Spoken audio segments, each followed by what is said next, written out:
I hope everything's good. I don't think I forgot anything.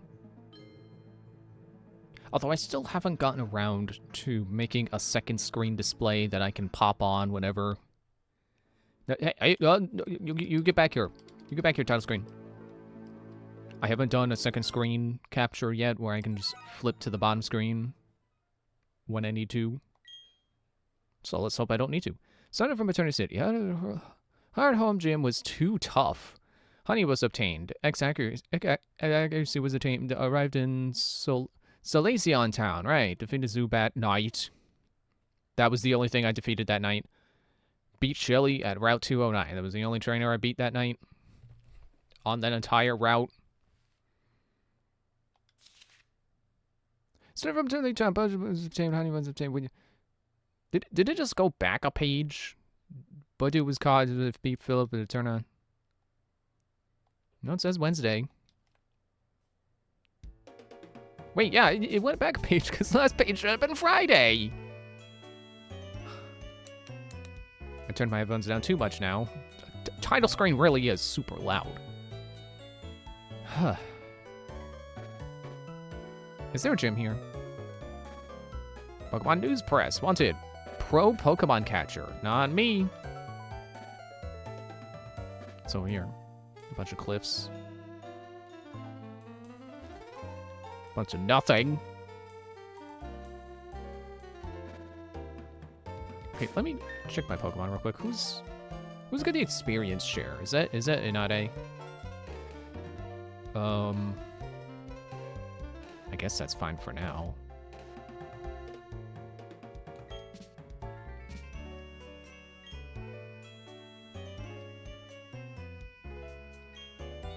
I'm too little, so I don't know how to battle very good. The nice daycare lady is raising my Pokemon for me. Nope, I ran into a wall.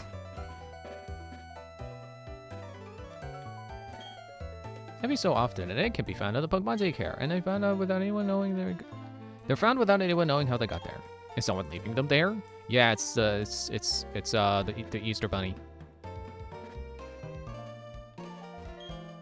They say no one has ever seen a Pokemon actually lay an egg. So it hasn't been proven that Pokemon actually lay eggs. What you mean Professor Birch or what's his face wasn't immediately on the case of that when he discovered eggs? Pokemon take care. Yeah, I don't care. Oh, okay, that's it for that city, town. All right.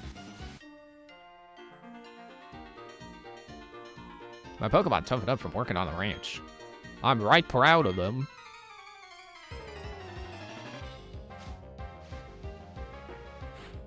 Challenged by Rancher Marco. Polo! I feel bad for anyone named Marco. They probably hear that joke all the time. Because people always think they're the first person to have thought of a joke, but they don't realize, they never stop to think, hey, maybe this person named Marco has had people shout Polo to him his entire life. Anyway. Ow, no, not your Fury Swipes.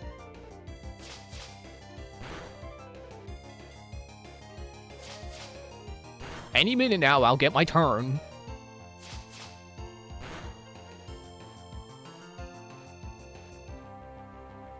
Oh, come on.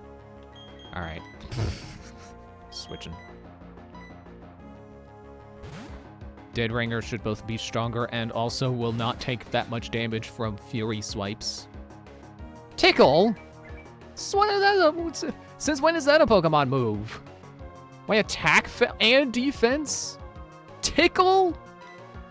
Okay, I'm being too extra right now. We've only just started. That's gotta chill out. Giraffe rig. Okay, well, could be bad for me, but also now you have resistance to psychic, so it is kind of contrary to my plan. Frankly, I should just get Inade back out here because he's immune to psychic. That's the fun part about being part dark. So you You just become immune to psychic. Ow, okay. Not immune to being stomped. Alright, I'll go for the healing first. Almost a full heal.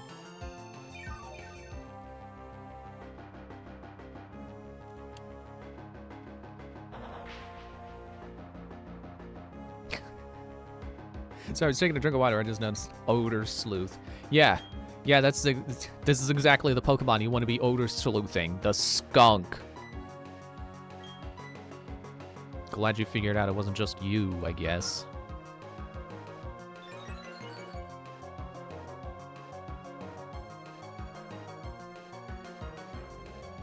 Can you stop missing?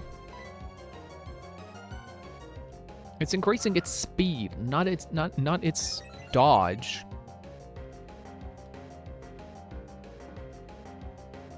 I am reading that right?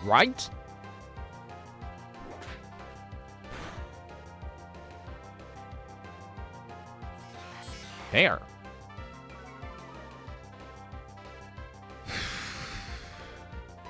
Now hit him with Fury Swipes.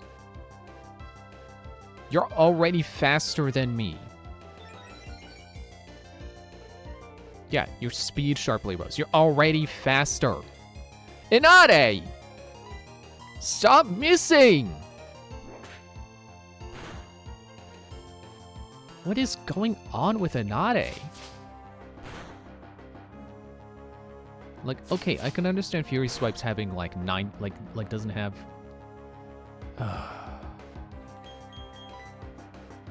Let me check the numbers myself.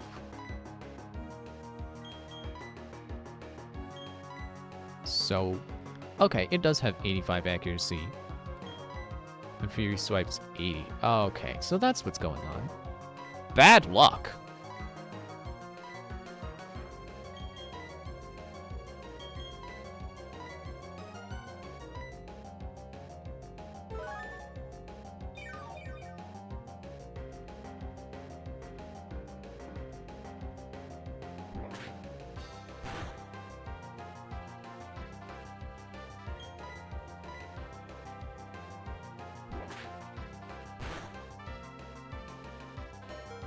Oh, for crying out loud. Dude! Forget this.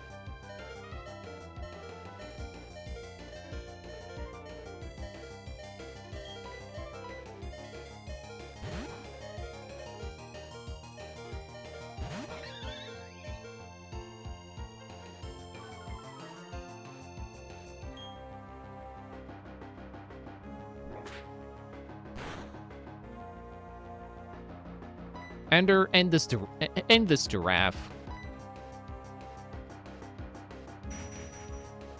Yeah, see, Giraffe was holding back on us with holding back on the psychic because he knew. He knew.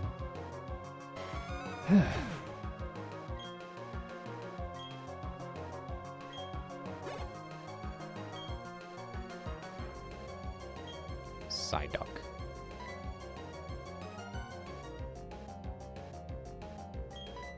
I mean, I guess DDD is the only anti-water Pokemon I have, but not really situated. That's the word I wanted to use. Not really equipped for countering them directly. So just keep with Ender. Glass cannon over here.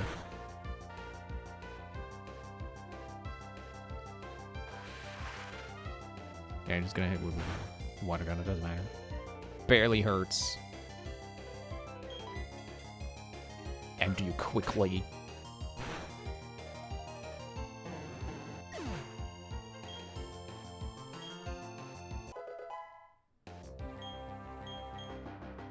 Let's learn Toxic.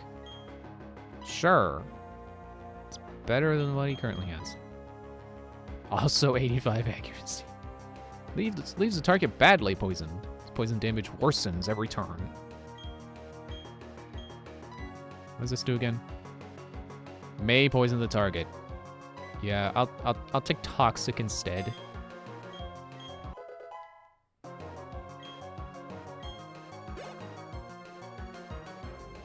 Eat them. Would let Dead Ringer handle this like I was gonna.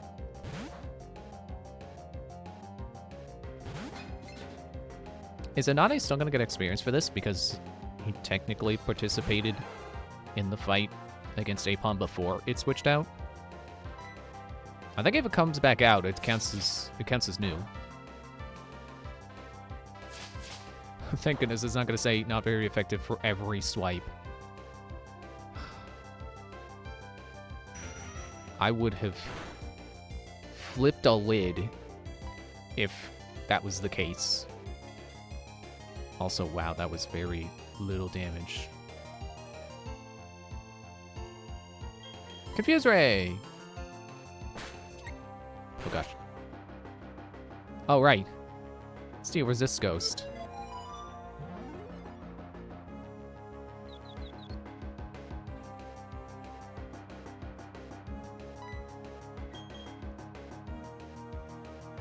What does Extra Sensory do again?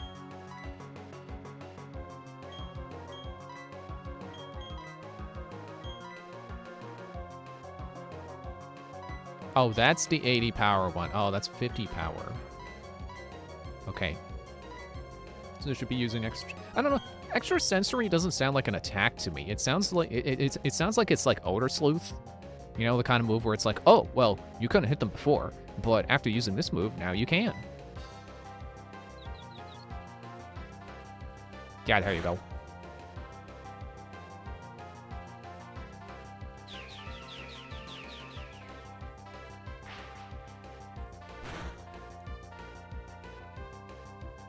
It is kind of sad that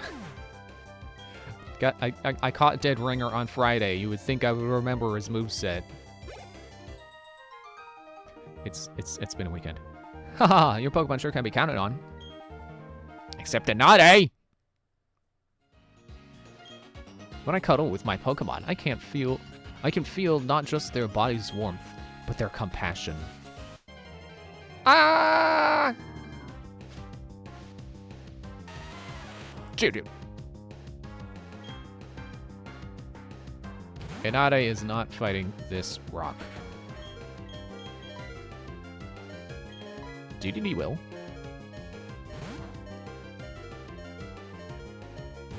To think that we're barely just getting started here. Cool. We're barely just getting started here, and we're at least DDD is over halfway to the level I would like him to be at a minimum, for beating the game. I'm sure leveling up is going to slow down as we progress, because that's, you know, kind of how the level up curve works, kind of. I mean, I don't think it has to. And I'm no balance master, so I certainly can't make an argument that it should or should not work like that. But, you know, it's like I said before, you kind of have the problem of, like all the Pokemon trainers are like level 30 past a certain point, and they never get higher, which is good for difficulty, you know, not getting out of hand. But it also makes every fight super easy, and means you barely level up after a fight, if at all. Oop. I gotta running start. Whoop. Couldn't remember the button to get off my bike. As long as there's a road, we'll keep on running. You're not even on the road. There is no road.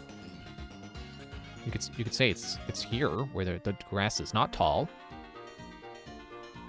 Oh, I'll show y'all how tightly I've bonded with my daughter.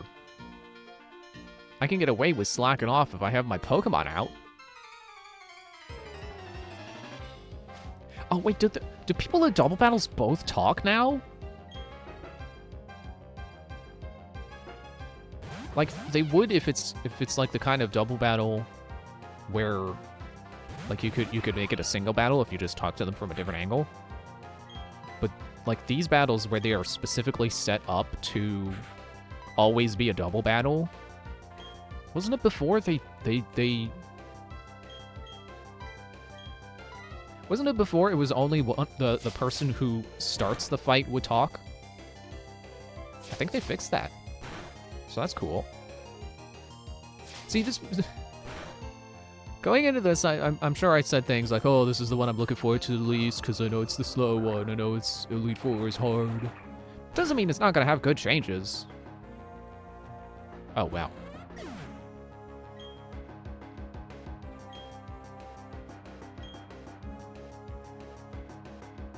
Yeah, get that toxic. I don't think that Glameow's lasted long enough for it to matter, but you did it in Ade. You did something. You didn't miss.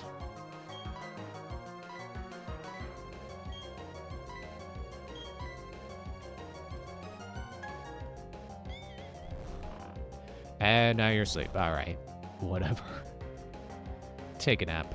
I don't care.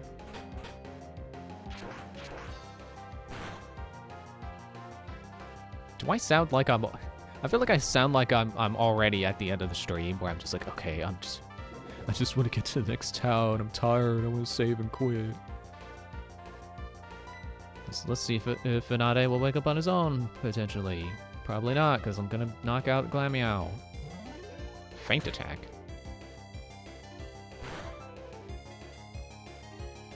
Okay.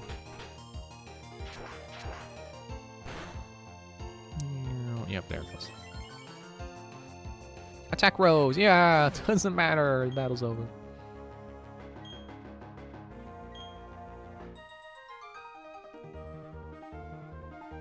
Parent-child power couldn't get the job done. Oh, sheesh.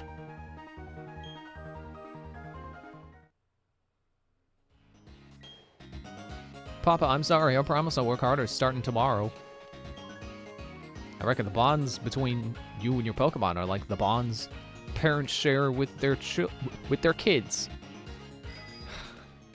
I don't really accept that logic. Like, they can be as strong, but I would not say they have the same value. You know what I mean? They're different things. It's like apples and oranges. They're both good fruits, but they're not the same thing.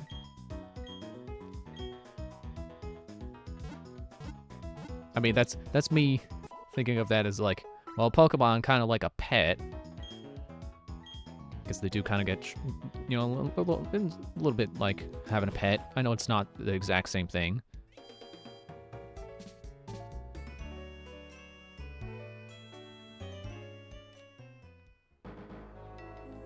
Oh, that's Barry's over there. Hey, it's Barry! Hey, it's self-destruct!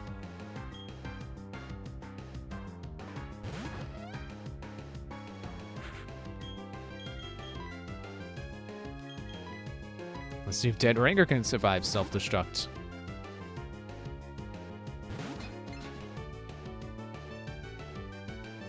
Ho ho ho ho, I predicted it. I did not mean to laugh like that, but that's how it came out.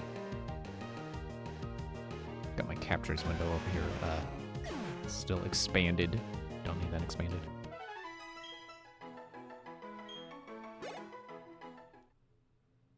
Yeah, I was recording more Five Nights at Freddy's today.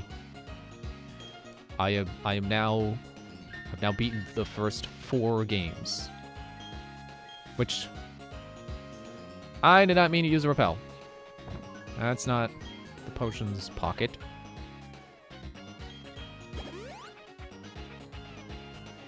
Which I guess the first 4 games is basically the original Five Nights at Freddy's. That's the original series, and then Sister Location, you could argue, is where it becomes different. Oh, wow, so much for the repel. I thought that was Mankey for a moment. What was I looking at?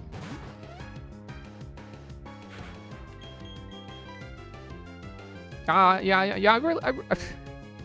I think Inade is really the kind of Pokemon I need to put the experience share on. Until he can learn something good. Something consistent and accurate.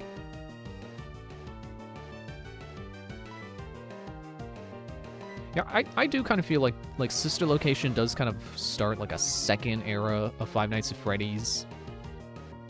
It's definitely the first one to have voice acting, and You know, then from then on, there was always voice acting.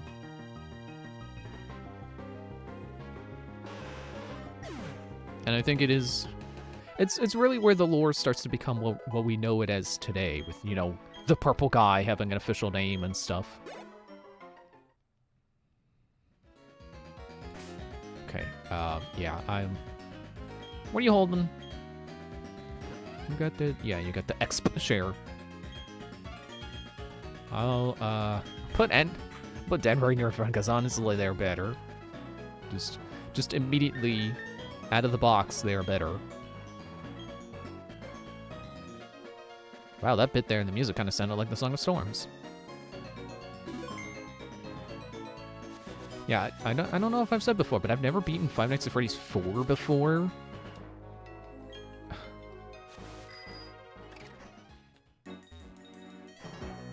Wait, no, I turned the speed off. Dang it. Yay, we're gonna battle with lots of Pokemon. Yay, we're gonna have a battle with 3 trainers. 3? Oh, in total, okay. I thought you meant versus 3. It's like, this can't be a triple battle. Yeah, I've never been Five Nights at Freddy's 4 before because the sound-based mechanic scared me off. You know, because it's obvious going in that if it's gonna be sound-based, it's like, oh, well, you gotta turn your volume up so you can hear the sounds, but when you do that, the jump scare is loud. So I didn't want to do that. Well, I found a kind of workaround. Apparently, if you reduce the dynamic range of your sound output, it makes the louder sounds quieter and makes it easier to hear the quieter sounds. So I'm surprised you did slam and not anything electric. So it's just overall better to play the game with decreased dynamic range. It's both helpful to be able to hear the necessary sound cues, but then also if you play the game wrong and you die, you don't go deaf. Whatever, I'll just hit you with water. I forget if electric resists water. I don't think it does. But it resists flying, doesn't it? So maybe that's rock. So it doesn't always make sense.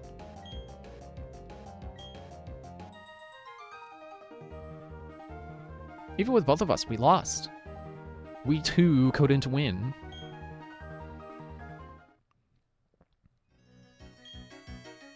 Our mommy is a twin too. My mommy and auntie and me and Terry get together. It's really confusing and fun.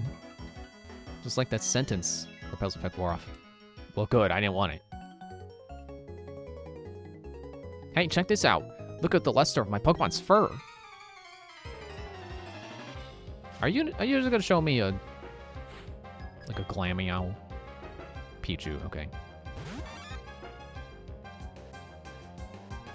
Yeah, it also turns out that when you can actually hear the sound cues, the game is easier. Because you can hear what's going on. It's kind of a similar case to, I think I already said this, it's a similar case to Pizzeria Simulator, where that game is also very sound-based and is easier if you can hear, because that's the only way you can know what's going on, because you don't get the cameras. Well, FNAF 4 is the original you don't have cameras FNAF game. So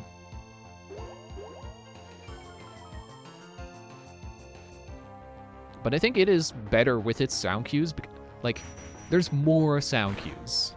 Pizzeria Simulator really only has the ones for animatronics getting close. But FNAF 4 has a bunch of them. Like, well, mostly related to them approaching. Like, I guess it kind of just counted my own point. But you can also hear Foxy out in the hallway, which is a danger that you have to keep track of.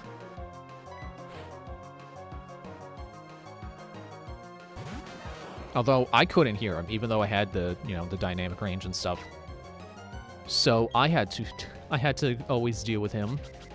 I was not good at getting him to go away, but it didn't really end up mattering. Hello, Ethereal Sapphire. How are you doing tonight?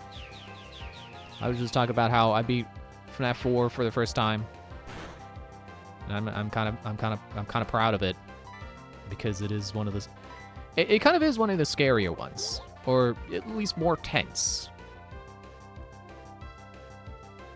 Mostly because of the lack of visual feedback, so you kind of have to go off of sound cues, and you know, it's definitely easier to mix up sound cues than it is to mix up visual information. Because if you're just looking at the camera and you see Bonnie is down the hall, like, you're not making a mistake. Bonnie's down the hall. But if you think you hear footsteps, like, that could have been Bonnie. Could have also been Foxy. It could have been Chica. It could even be a boat. You know what? We've always wanted one of those.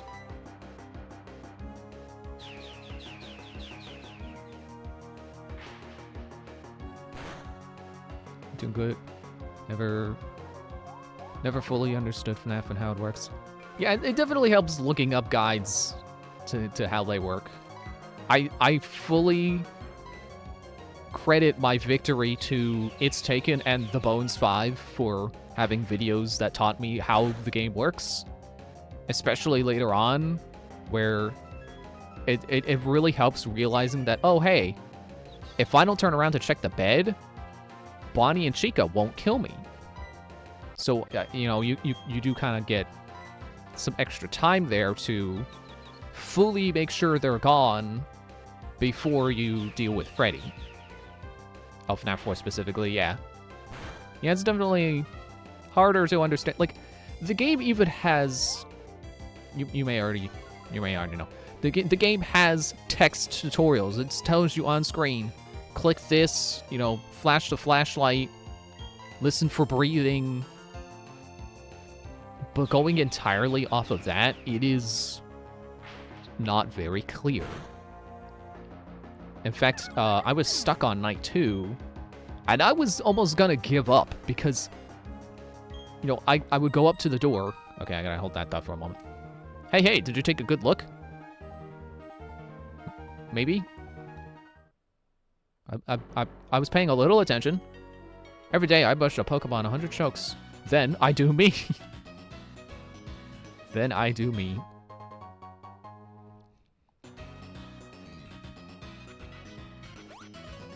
Are you a trainer?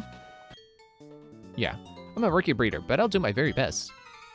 I would have guessed you were like one of those like Pokemaniac ladies who's like, oh, look at how cute my Pokemon is. Yeah, like I had this moment where it's like, okay, I'm gonna go up to the door, I'm gonna listen for breathing. I didn't hear anything? Okay, I'm flashing the flashlight. Oh, I died. Well, I don't know what happened. I didn't hear breathing. Well, it turns out, you gotta wait. FNAF 4 really wants you to be patient. Because if you run up to the hall, if you run up to the door and listen for like a second, assuming that the sound cue is gonna play immediately, you will die. And you will get stuck, like I did. Because that was my assumption. Well, sometimes they don't do the breathing right away, so you gotta count to like 5. And then if you don't hear anything, flash the flashlight. And that was really what helped me continue through. And then, yeah, like I said, it turns out, if Bonnie or Chica is at your door, and like you don't close the door, but you're like in the middle of the room, they can't kill you. They only kill you if you shine the light on them when they're at the door, or if you turn back around from trying to deal with Freddy. They might also be able to get you if you go for the closet. I'm not super clear on that. I don't think anyone said anything like that, so I don't think that's the case. But yeah, basically, Freddy is a timer. So once you clear up Freddy, then you go clear up the doors. And you know, if you know you've recently dealt with Freddy, then you have plenty of time to deal with the doors. In fact, if you don't, it turns out if you don't deal with, like, if you don't go up to the doors, I forget if you have to stay in the middle of the room or just not shine your flashlight. Let's go with if you don't shine your flashlight down the hallway and one of them is at your door, and also you don't deal with the bed. Like, if you don't do one of the kill conditions and you wait like 10 seconds there's a chance they'll just back up, and then you could go up to the door and shine your flashlight. And safely.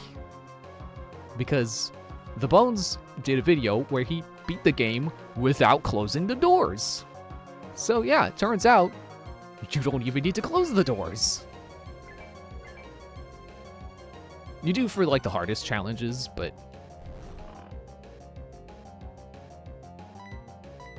yeah, it turns out you can beat the main game without ever closing the doors, and that's very helpful information to know.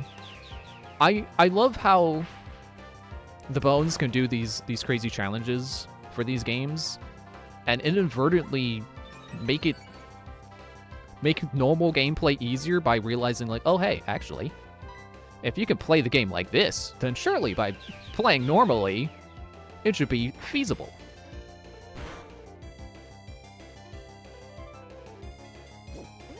I can't think of any other examples of challenges he's done like that, but you know, like he's beaten every game simultaneously, so it should tell you that, like, yeah, if you're playing just one of them, it's doable.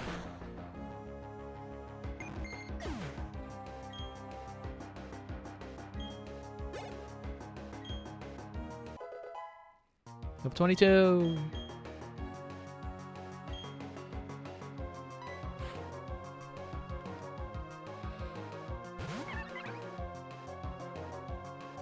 I didn't notice it's Cry. It's kind of cute. It's like a squeaky toy.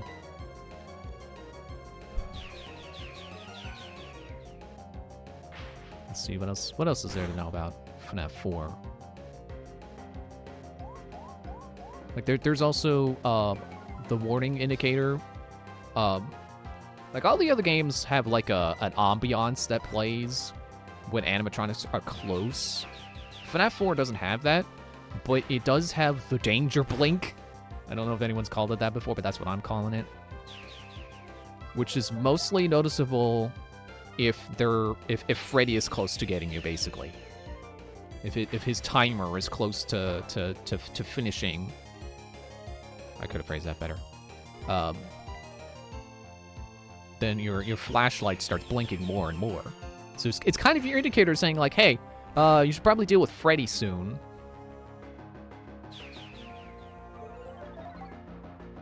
I think it also does the same thing if Bonnie and Chica's in the door and it's, I don't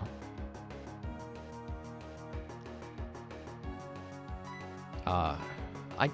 I'm sure that I heard about some kind of circumstances where Bonnie and Chica trigger the danger blink, but I don't remember. I mostly think of it as like, oh well, it starts blinking the more Freddy builds up. So, if you are currently dealing with Bonnie and Chica and listening for the breathing correctly, then it's your indicator to be like, hey, you gotta clear the doors quickly because you need to deal with Freddy. The way your bedroom is in FNAF makes it feel like you're just in a dream because having two doors that are always on both sides of your bedroom just feels like a dream thing. I mean, yeah, it is presented as a nightmare.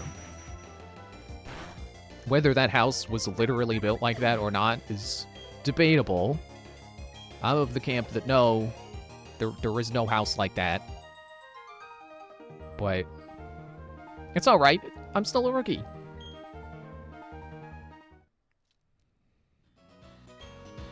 How to raise Pokemon?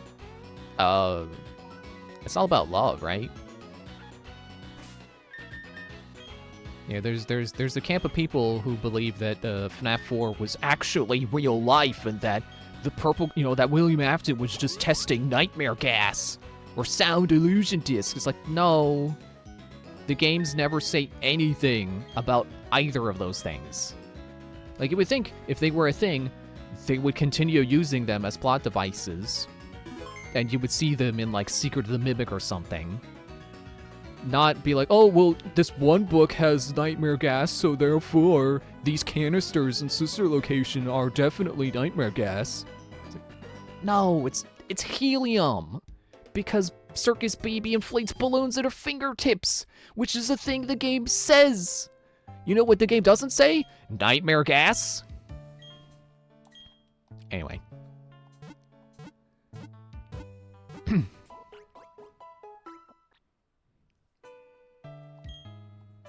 Yeah, I believe that it is. FNAF 4 is a nightmare. Who the protagonist of the game is depends on who you ask. Even if you are talking, the game is a dream. Ah, I didn't realize I was still in grass. Because, you know, the original assumption is that you're playing as the crying child. Because that's who you play as between the nights. But, I don't know. I suppose now we know that it could have been Michael, which I think makes a lot of sense. Because A, he's the reason Crying Child died, so of course he would have nightmares about that. B, you likely play as him in all the other games too, so it makes sense to continue playing as the same protagonist for the at least first 5 games. Oh yeah, and Pizzeria Simulator. Did that come out before Ultimate Custom Night? I think it is considered FNAF 6, so I have to say yes. Also, there's a person over here. I'm gonna check you out. Oh, and also C, apparently, end of sentence. No, apparently I didn't hear it in my playthrough, but apparently sometimes you can hear phone guy in the background, like some of the FNAF 1 phone calls, which, you know, only the protagonist of FNAF 1 would know, possibly. So it does pretty strong. Well, I don't know if I would say strongly. Pretty well points to you're playing as Michael in that game. Even if I feel like it doesn't make sense to be playing as Michael during the night and then Crying Child during the day. Like, just narratively, I feel like that's not a thing you would do. But I guess that doesn't mean you can't do that. I'm seeking a rest. If I were a bird Pokemon, it would be a roost. Haha. You should rest up too. Well, thanks for giving me rest. Or roost, whichever. If I keep flying forever, a bird Pokemon would eventually crash. Okay. Actually, I gotta see. Did she give me rest or roost? She gave me roost.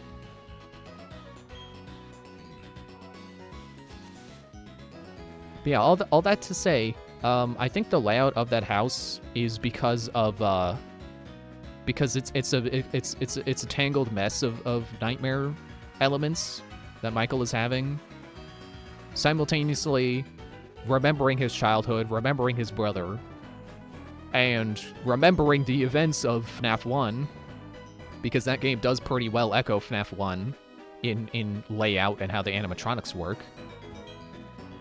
The Psyduck are standing firm. They aren't inclined to move at all. Okay. Didn't think of Psyduck as the path blocking type. But what are you gonna do? I can check out the street. There's a sweet scent in the air. Slather. Nah. Somehow I feel inclined to collect my honey rather than use it. I'm a treasure hunter. Today, the loot is a victory from you.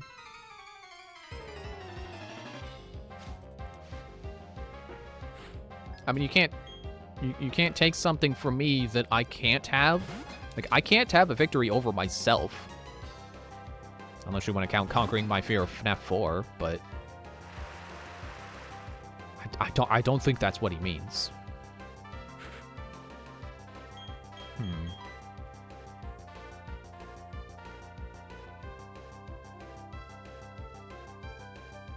I don't really have a strong option for fighting Bronzor. At least not until I can get a dark move or something.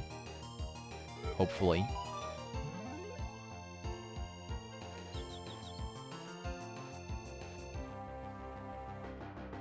But you know, people always point to the survival logbook of, you know, FNAF lore. It's being like, oh look, Michael drew the nightmare. That means he was the protagonist of FNAF 4.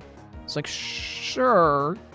Or it could just be an Easter egg, or a joke. which I guess would still technically make it an Easter egg.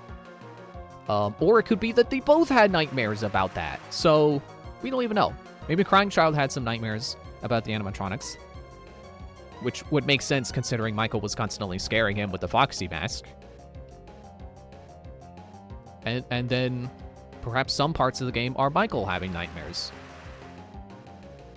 Again, and maybe it doesn't make sense narratively, but if you would believe that you're Michael during the day and Crying Child during the day and Michael during the night sections, it makes equal sense.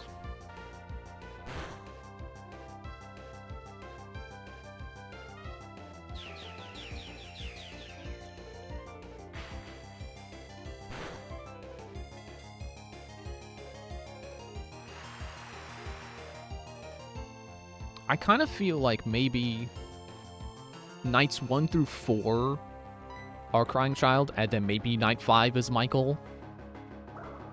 Because of, like maybe Crying Child had nightmares of the main 4, and then Michael has nightmares of Nightmare Fredbear. I guess I could have just said Fredbear because they were all Nightmare blank. Except for Nightmare, who is just Nightmare.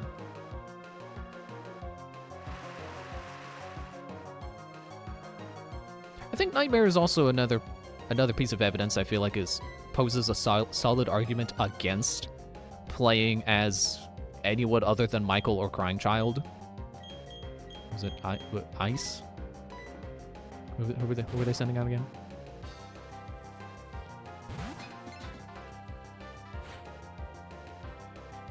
Oh, Shieldon. That face.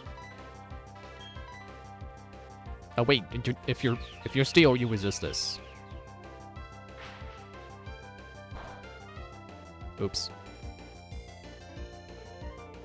Okay, so if FNAF 4 is you're playing as some random kid who's just kidnapped for mad scientist purposes, then what is Nightmare?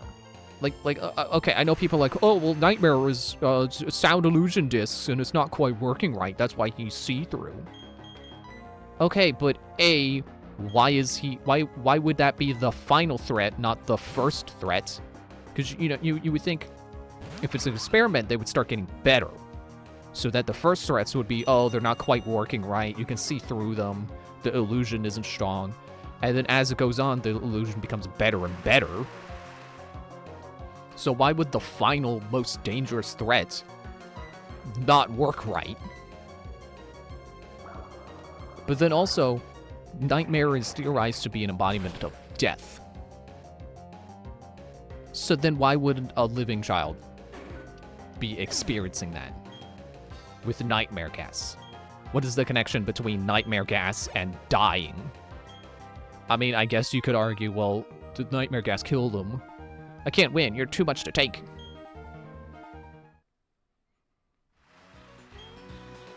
If one's after treasures, maybe the underground is the better choice. Stop advertising your side mode to me. I'm not buying it. How can a delusion be dangerous? Yeah, exactly.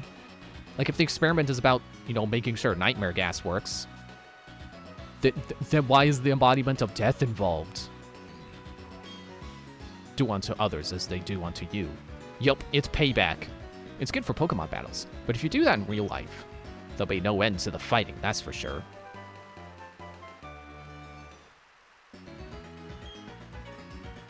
Use it after the foe, and its power gets doubled.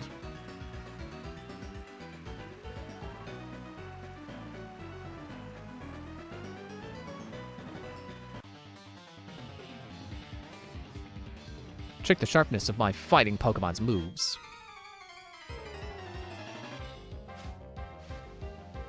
I was gonna say I should switch out Dead Ringer, but I suppose I'm neutral to fighting.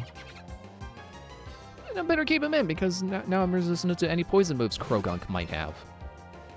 Could've sworn it was Krogonk. Apparently it's Krogunk, which I guess makes sense because poison is also, associated with dirt and grime. Like Grimer or Trubbish. Also, thanks for making my psychic moves stronger on you.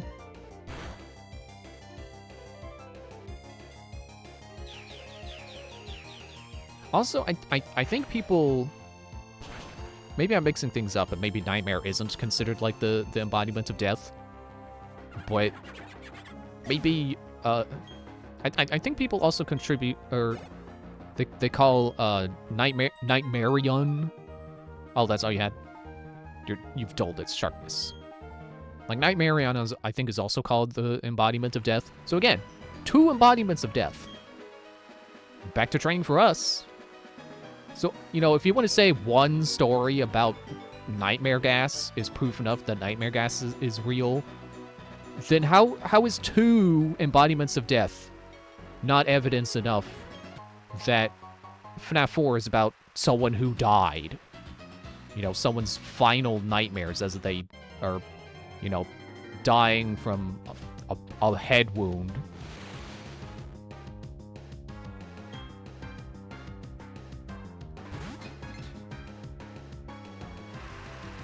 You know, stuff like that. That really makes me wish people would just stop trying to incorporate the books into FNAF lore. Like, it's not... just stop trying to do that. Sure, maybe sometimes the books foreshadow things that are happening in the game. You know, the Mimic became a thing in the games after being a thing in the books. But you know what else happened? People weren't thinking about the Mimic until the Mimic was a thing in the games. You know the robot Gregory theory? Plenty of hints that people use to be like, oh look, Gregory might be a robot. Yeah, like almost all of that stuff was actually supposed to be hinting towards the Mimic. And no one pointed to the books for that one.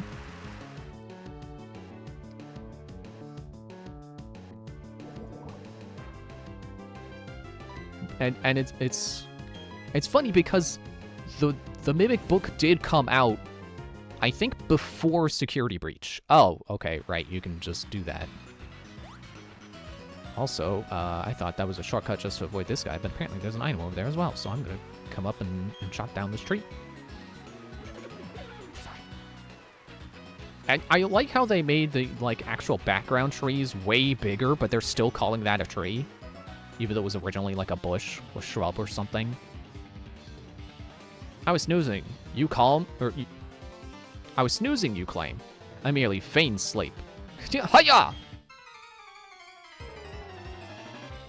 So yeah, I don't get the FNAF theory community. Like, you're gonna pull out the books for one thing that could possibly be nightmare gas, but you're not gonna try to be like, oh yeah, the Mimic book was foreshadowing the Mimic being in the Pizzaplex the whole time. Like, I don't get it.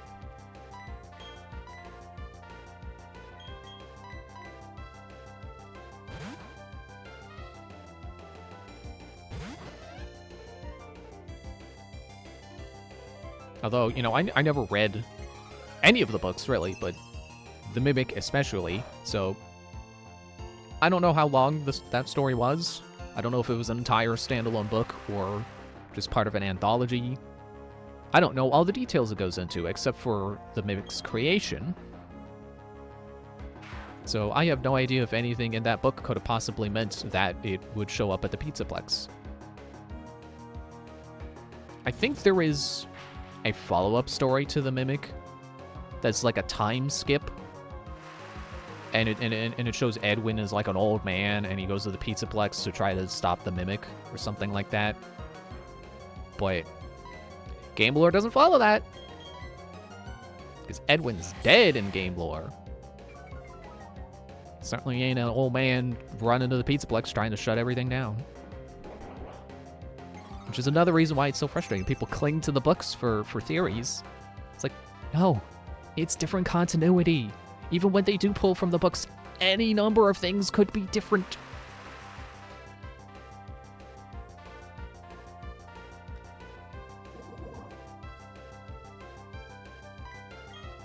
Nope, no, not cancel. I keep forgetting, you can't see that screen.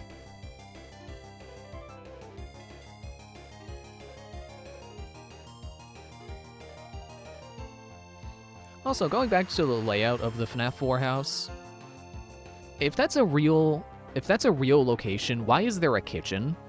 If that's supposed to be a testing location for nightmare gas or whatever, why is there a kitchen with pots and pans that Chica goes into to bang around on the pots and pans? It just does not make sense. Why would a Wookiee live on the Force Moon Endor? It just doesn't make sense.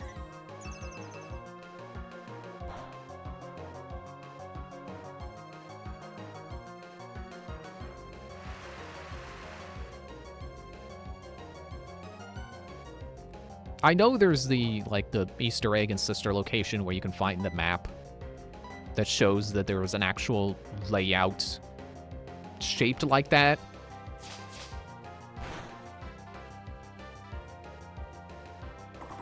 Maybe I'm just stubborn, but I don't believe that that means that FNAF 4 was actually real and that that stuff actually happened in real life and not in someone's dreams.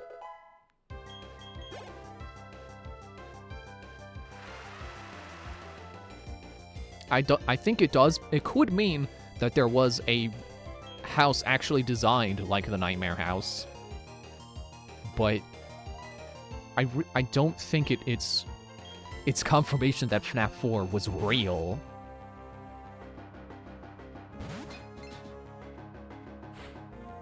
Because what I'm thinking is that it could have been a testing location for the animatronics' ability to find the party, basically, for their autonomy. You know, the kind of autonomy that they would get in like FNAF 2. Where it's like, oh, well, don't worry if they enter your office. That they just have this program where it's like when it's quiet, they just go find any noise because they think that's where the party's at. Like those are the dots I'm connecting. It's like, oh, that's the room where they tested that feature.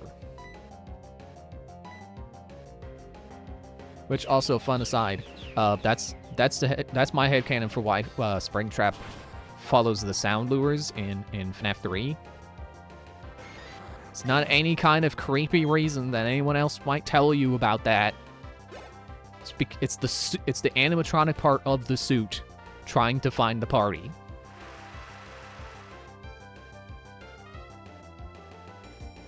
Which I think that does make Springtrap a little bit funnier of a villain.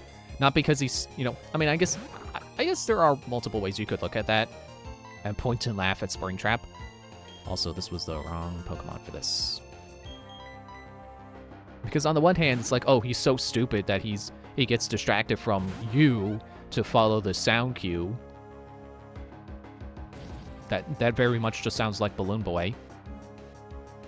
So you would think it's a sound effect he's already heard before and would not fall for, but he's just that stupid and he falls for it. Or he's not strong enough physically to fight the suit, so whenever the robot part takes over, he can't fight it. He has to give in to the robot. To me, that's the funnier option.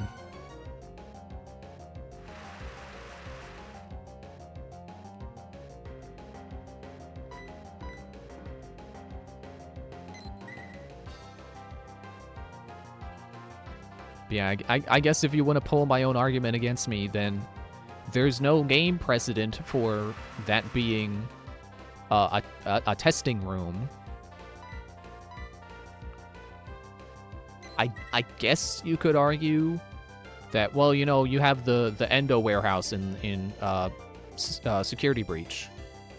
That could be considered a testing room for the Glamrock Endos. But one instance of it happening isn't necessarily proof that it is happening. You have to wait until there's at least 2 instances, because, you know, 2 bites and all that.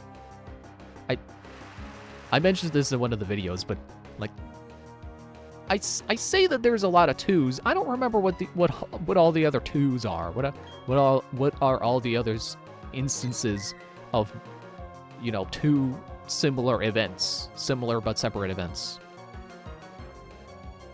Great. Stop dragging this fight out, Meditite. Yeah, Meditite. Thank you. Thank you for landing. I mean, I guess there was, like, multiple people named Jeremy There are, you know, multiple bites, multiple missing children incidents, arguably, if you believe in the DCI, which I don't. FNAF 3 phantoms can't kill you, so it doesn't make sense that the nightmare animatronics could hurt you because they're supposed to be illusions or in a dream.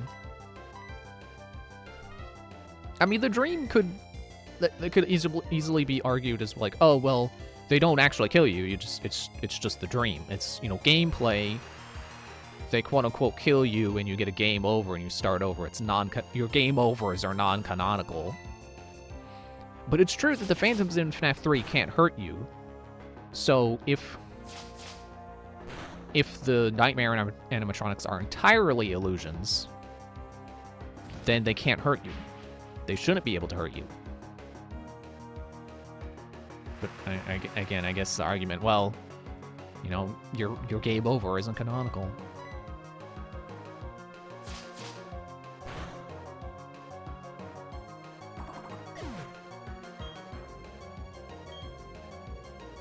Oh yeah, I just remembered another thing that is, you know, counter-argument for that being mad scientistness. No, not the Murloc noises. That's not what I meant. Is if it's just Afton testing nightmare gas, why do you have illusions of hospital stuff? Or illusions of, you know, hallucinations of phone guys' tapes? I feigned a loss. Hi-ya! Fist plate! When the universe was created, its shards became this plate, in the shape of a fist. It's like Zoo Pals, but more dangerous. Zoo Pals for adults! I've lost track of which way I'm going. But, you know, there's also the argument of, oh, well, the animatronics aren't 100% hallucinations. They are bare endos that you're imagining have something scary. You know, they have scary costumes on. But that doesn't make sense either, because then how does Nightmare Fredbear teleport?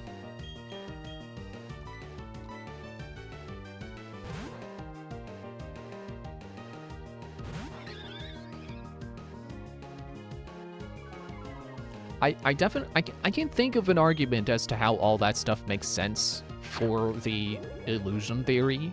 It's like, oh, well, the hospital stuff, because the nightmare gas, you know, actually, it causes you bodily harm from breathing it in, so it puts you in the hospital. And that's why there's the death motif, is because actually the nightmare gas is poisonous. But, like, I feel like that's just a way more of a stretch than saying, like, yeah, it's just Michael having nightmares about past events. Like, that's just a much cleaner explanation of the story than being like, oh, well, William Afton kidnapped some children and put them in his basement. It's like, hey, he's a child murderer, not a child kidnapper.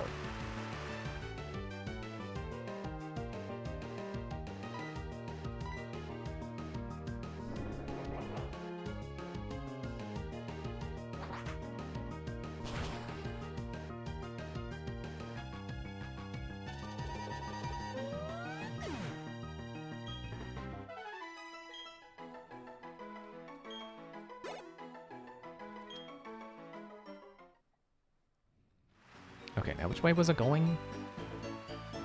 Okay, so I fought that guy. So up over the bridge. Okay. Wait, did I go? No, is this where I came from? I think it's where. No, okay. All right. I got it now. I got it. I'd love a game that basically shows what the animatronics were like before the incidents happened. Like maybe you run a fully operational location like it's a Tycoon. I mean, technically Pizzeria Simulator.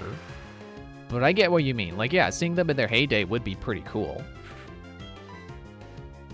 My mind immediately jumps to, like, a Dishonored 2 level where you can flip between the past and the future. FNAF has already jumped the shark scientifically. I don't think they need time travel as well. I think it should just be like a Secret of the Mimic kind of game. Where, you know, you're just playing in 87 or whatever, or 83. That'd be cool. Like, I'm not I'm not one of those people who's like, man, I really want to actually see this event for myself instead of having it just be a spaghetti incident inside of some other game. But, like, genuinely, it would be kind of cool to see, like, the Bite of 83 in a like, a 3D game. You know, kind of solidify the canon better. To be like, hey, yeah, it was the Bite of 83. It was the Crying Child. They did die. Maybe have, you know, I guess I see seeing the Bite of 83 as like an opportunity for the games to make FNAF 4 make sense. Because, you know, even when playing it myself, I feel like everything made decent sense. But, you know, I've pointed out before, Pastor's video talking about the game, when he lays it out, it's like, okay, yeah, that doesn't make any sense. What is this game talking about?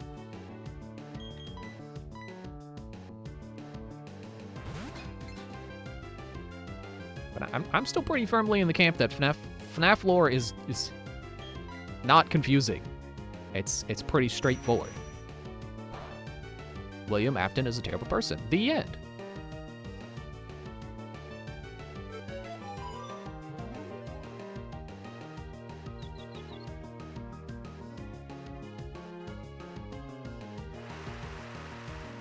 Can't believe it's been like an hour this stream so far. Just been talking about FNAF. At this point, I'm willing to accept that's not a bug, it's a feature. That's part of my appeal. You get FNAF tangents when you come watch me.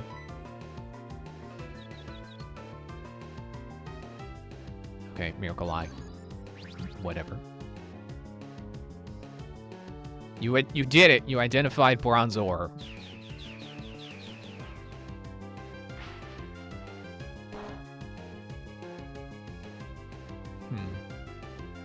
Now that I'm thinking about it, what would I say? You know, what would I say would be exciting for the next game to be?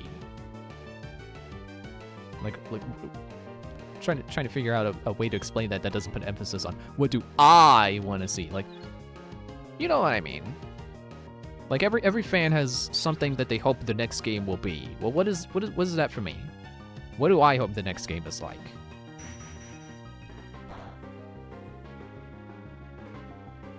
I think it would be cool for them to kind of revisit the ideas that that Security Breach had and just try to tighten it better. Maybe for Halloween I'll buy FNAF on Switch and play through the games. Yeah, it could be a fun time. I mean, I had fun with them, so I think if you like FNAF games, it should be fun. Regardless of whether or not you've played one before. If you think they look like fun, then I think you'll have a good time. Because I had a good time playing them. Even FNAF 4, once I started to understand how it worked. Every drop of sweat I shed makes me that much stronger.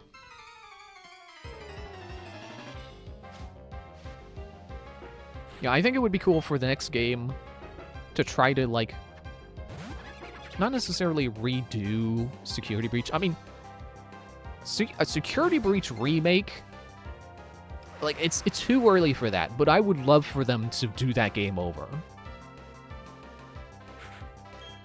But what I more so mean is it doesn't have to be in the Pizzaplex. It can be a new setting again. But I would love to see a game that's like Security Breach and tries to incorporate the same ideas of, like, being able to find upgrades so that, you know, because exploring when there's something hunting you, like, that's risky. So I think it made sense for Security Breach to reward your exploration. I mean, just in general, rewarding your exploration with upgrades is fun. But I think it especially makes sense in a game built around, well, while you're exploring, you might die. There might be a thing that you can't deal with that will instantly kill you. Which, actually, now that I think about it, that's kind of like Resident Evil. A bit. But, another part of that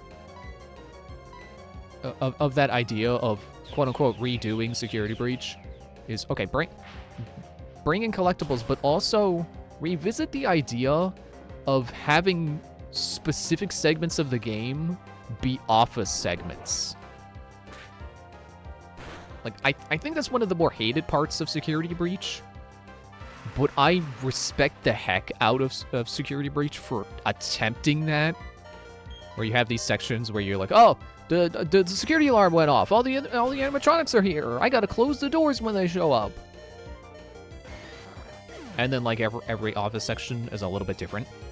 I think that was a cool idea. And the way I would fix it if they made a new game, I say that like I'm working on one right now. The way I think they should fix it is to, I forgot what Pokemon said was coming out, so I'm just lock you in place. Like, fully, like, if you're gonna transition to a new gameplay style, fully commit to it. Because the office sections in Security Breach were, you're playing Security Breach, but now you've got to check cameras and close doors, which is kind of a clunky way of doing it. I think what they should have done, and what they should do if they revisit that idea, lock you in place like classic FNAF. You can't run around the office. You're in a chair, and the only things you can interact with are, I don't want to believe this happened, but a loss is a loss. Like, everything that you need to interact with is right there, and you can, make it snappier. Time to shed some more sweat. Or at least in the rain, no one can see you sweating. Oh, look, there's an item down there. Like, that... FNAF games really kind of live and die on how snappy they are. I mean, okay, I see that, like, some of them were, like, the official games aren't built like that intentionally for dramatic effect. I guess you're not a fighter. Jogging is good for you, but you have to make sure you're not overdoing it. Excuse me. Yeah, that part of the music definitely sounds like the Song of Storms. What makes, I forget what it's called, Frick Bears 3... What makes that game so satisfying is that it's so snappy, that you have hotkeys for everything. You don't have to pan over to the left to close the left door, and click a button that's on, actually mouse over a button to hit it. You just press A. You just press A on your keyboard and the door shuts. Like, just, if you revisit the idea of, it's like Security Breach, but sometimes it's classic FNAF, just do that. You're stuck in place, and all the things you need to do are buttons. Like, you just click the button, and it happens. So it's less about, the clunkiness of actually getting it done, and more about the struggle of surviving, and, knowing how to deal with every threat. How about anyone? That's how I'll get better. I'm taking the Veilstone Gem Challenge, but first. They could at least make a Switch 2 version of Security Breach to make use of Switch 2 power. Is there a Switch 1 Security Breach? I think there is. I think Switch 2 Security Breach would really just be like PC Security Breach.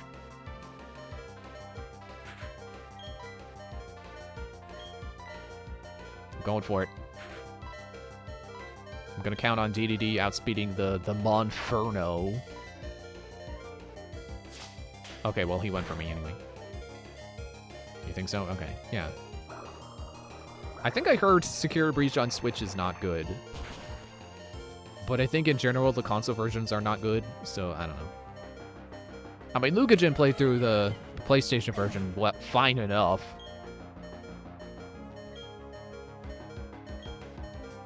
But, if you play on PC, you get the opportunity to have fan patches fix all the bugs. Not to mention any kind of fun mods you might want to have, such as making the animatronics invisible, just in case you thought the game was too easy.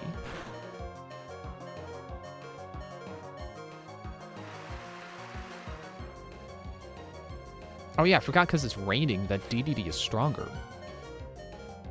And so is Gyarados. Oh boy. I don't have an answer to Gyarados.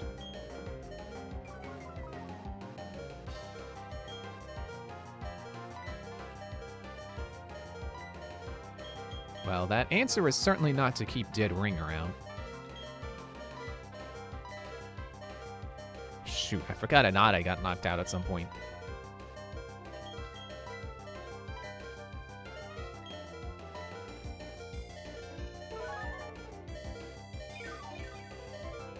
You know, honestly, I can't tell if I'm looking forward to playing Sister Location or not. Sister Location I've never touched. Like, I played Night 1 in FNAF 4 for maybe like a minute. I've never touched Sister Location. So on the one hand, I'm excited to get to it. But on the other hand, I know that Sister Location is kind of obscure. Ow! Like, its mechanics are kind of obscure. No one really fully understands how every single section of the game works. Some of it is just kind of, I don't want to say broken, but... Like, I'm thinking of the Ballora section, which is, like, second night or so. And, like, I'm thinking of Vano playing that part for a video, and him having to tap W to beat it because trying to play it the way you think you should be playing it doesn't work, and he keeps dying. Man, that hit us hard. Yeah. Freaking critical hits over here. That was from Glameow, too, wasn't it? That wasn't even Gyarados. Or no, that was Gyarados, because it was Thrash? I recognize that animation. I'm looking at the screen, I swear. Kadabra. Oh, green. And he can't teleport to instantly end the battle and have everyone walk away unhappy? Cool. And of course, Sister Location also has the notorious, like, is that Night 4, where you're in the Springlock suit? Definitely not looking forward to that part. Like, Ballora is one thing. The Springlock suit, yeah. Don't know how I'm getting through that. I know there's a timer strategy now that makes it kind of consistent to get through. But I don't really want to pull up a timer just to beat Sister Location. Wow.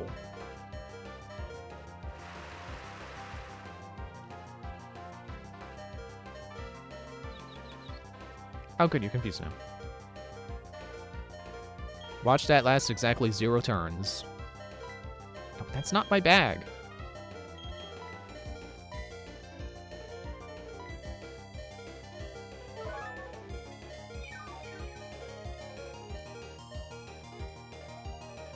For a moment, I was confused.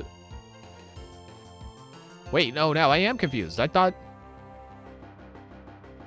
I had Ender do quick attack and then DDD use potion. Whatever.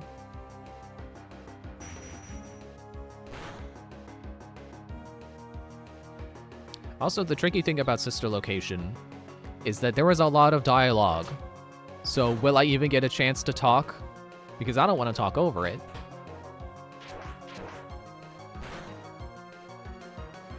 Although I say that, like, I didn't play FNAF 4 mostly quiet because I was so focused.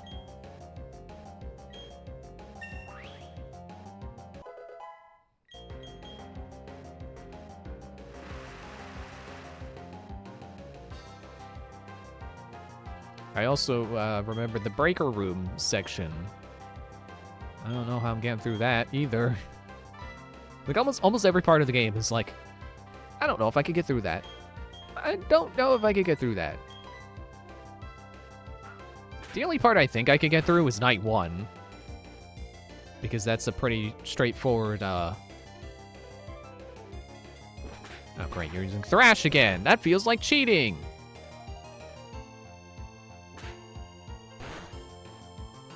Like, as far as I know, it's just the part with the metal thing, the metal door, and you gotta keep your mouse in a certain spot to keep pulling it.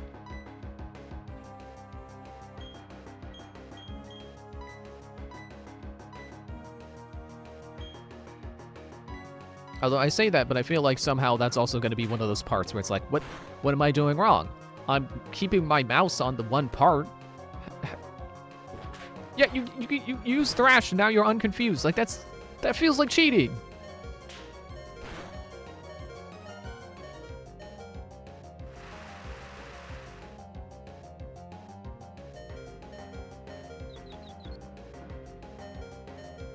Yeah, you better become fatigued again already.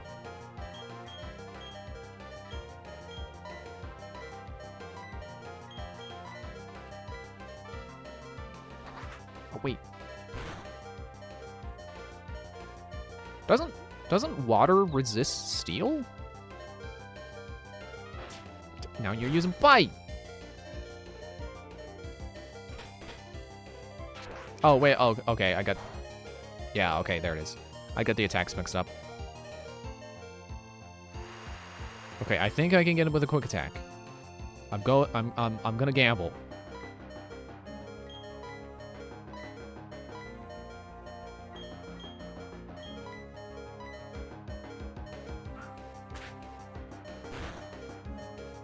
Yeah, there we go.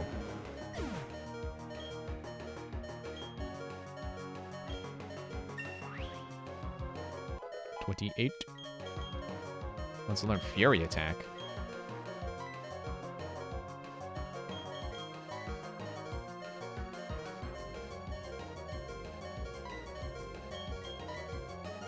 Why would I go with that?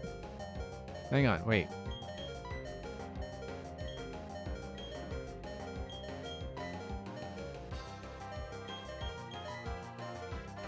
Full accuracy, 40 power. 85 accuracy, 15 power. Sure, this has potential to go higher, but let's assume on average you're getting 2 hits. If you even get in any hits at all to begin with. That is 30 power average at best. I would just rather keep Pound.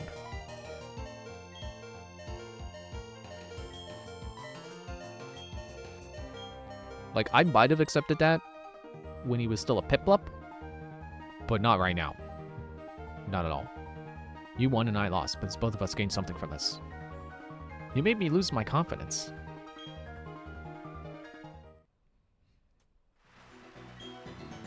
I think about Pokemon all day long. I was confident, you know. In a Pokemon battle, it doesn't matter how old or young you are. Your gender doesn't matter either. Nothing like that means anything. Didn't I already have a trainer who said something almost exactly like that? Town!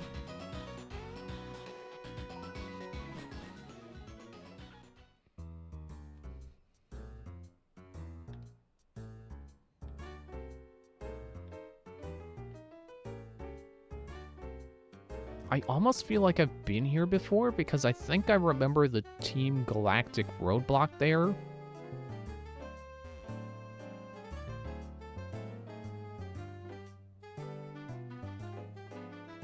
See, it's like I was saying, it's tricky because I feel like everything was like, okay, this was the last thing I saw. Definitely have never seen any further than this. And then I get to something that's like, wait, have I seen this before? Please don't challenge me to a battle. Hey, Dawn, are you going to take on the gym? The gym leader? Wow, you just keep getting tougher and tougher. Me? Well, I look at the game corner. I took a look at the game corner. I mean, yeah, of course I've been working on my Pokedex, but... Anyway, keep it up. I'll see you around. Glad that wasn't a battle. Now, where's the dang Pokemon Center? Where's that dang 5th Pokemon Center?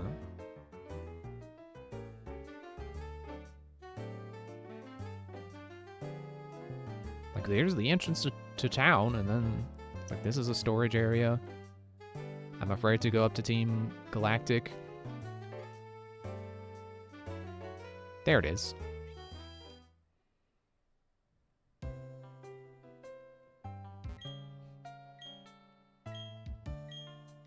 I don't know when the night music started playing, but we're officially in night now. Oop. Still haven't figured out why it does that. Not a single clue.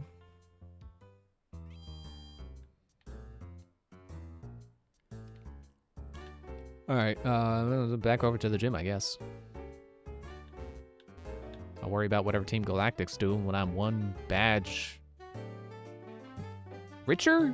I don't know if I can say richer if it's not a currency. Hey there, how's it going, Champ-to-be? The gym leader is a user of fighting-type Pokemon. She'd be a terror against normal-type Pokemon. But, and it's a big but, just between you and me, Madeline, the gym leader, has a big butt. Said flying and psychic-type Pokemon could be real trouble for her. Well, guess what I got, buddy? You don't think Dawn/Lucas really challenges you? They're the one casual, not competitive friend? I mean, I'm used to, like X and Y, where even your non-serious friends, even the ones who aren't, like, super competitive for battle, still challenge you to battles. I guess Inade is also, is he resistant to fighting? I think he's neutral. Because he's immune to psychic, and I don't think he... That's not right. Doesn't resist anything else? That doesn't make sense.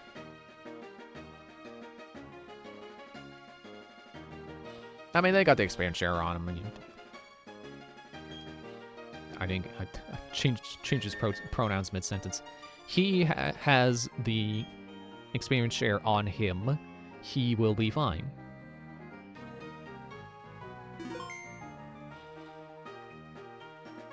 Now, what's all this with the bumpers and stuff?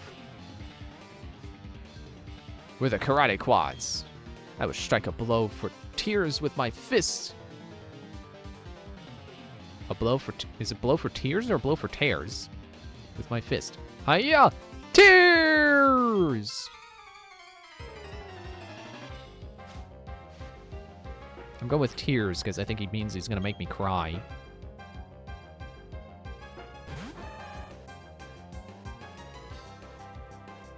Mm, 26. That's not great. Here I thought I was ahead of the curve being at level 27 and 28 with my best Pokemon. Forgot about this gym. Glad you identified me. I'm trying to think of something witty to say about not remembering this gym, but it's like, I mean, I don't either because I've never been this far. I'm pretty sure I've never been to this gym. I feel like I would remember this gym.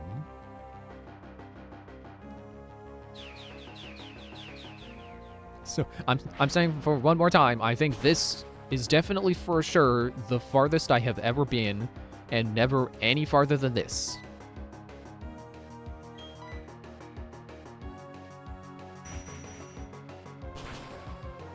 Eventually, I'll be right. Eventually, I'll say that, and it will be correct.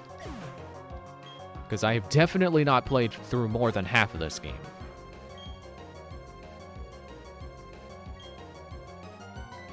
Okay, meditate.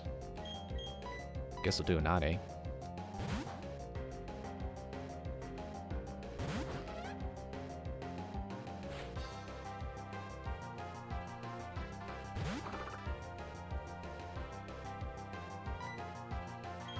Get him with the Screech.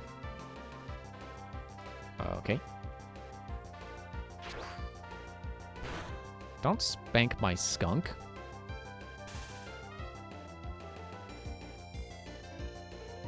Okay. Inade was not the right pick. Switching to a different Aegis robot. Ender. I don't think Ender Inade is a specific robot combination.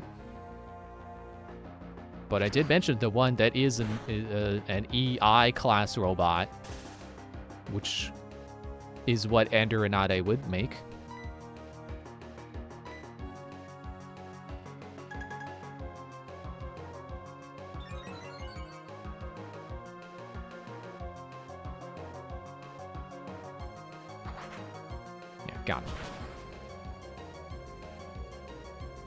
Did I say EI class robot?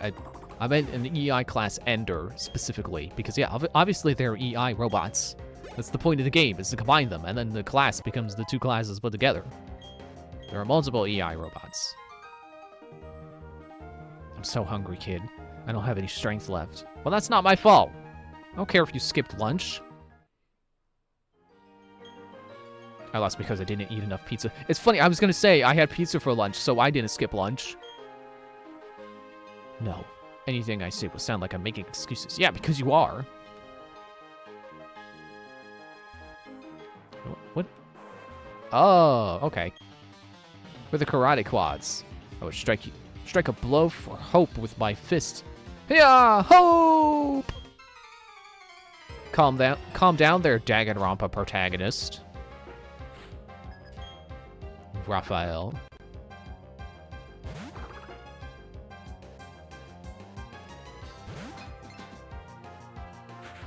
Okay, we're switching.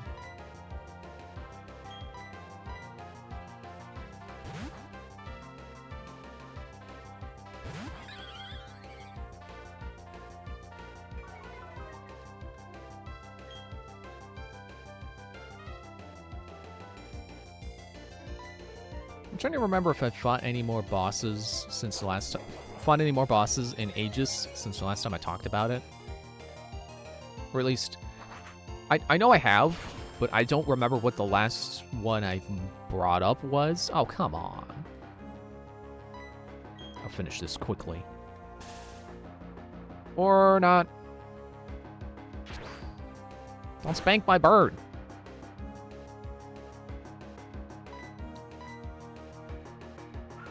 There.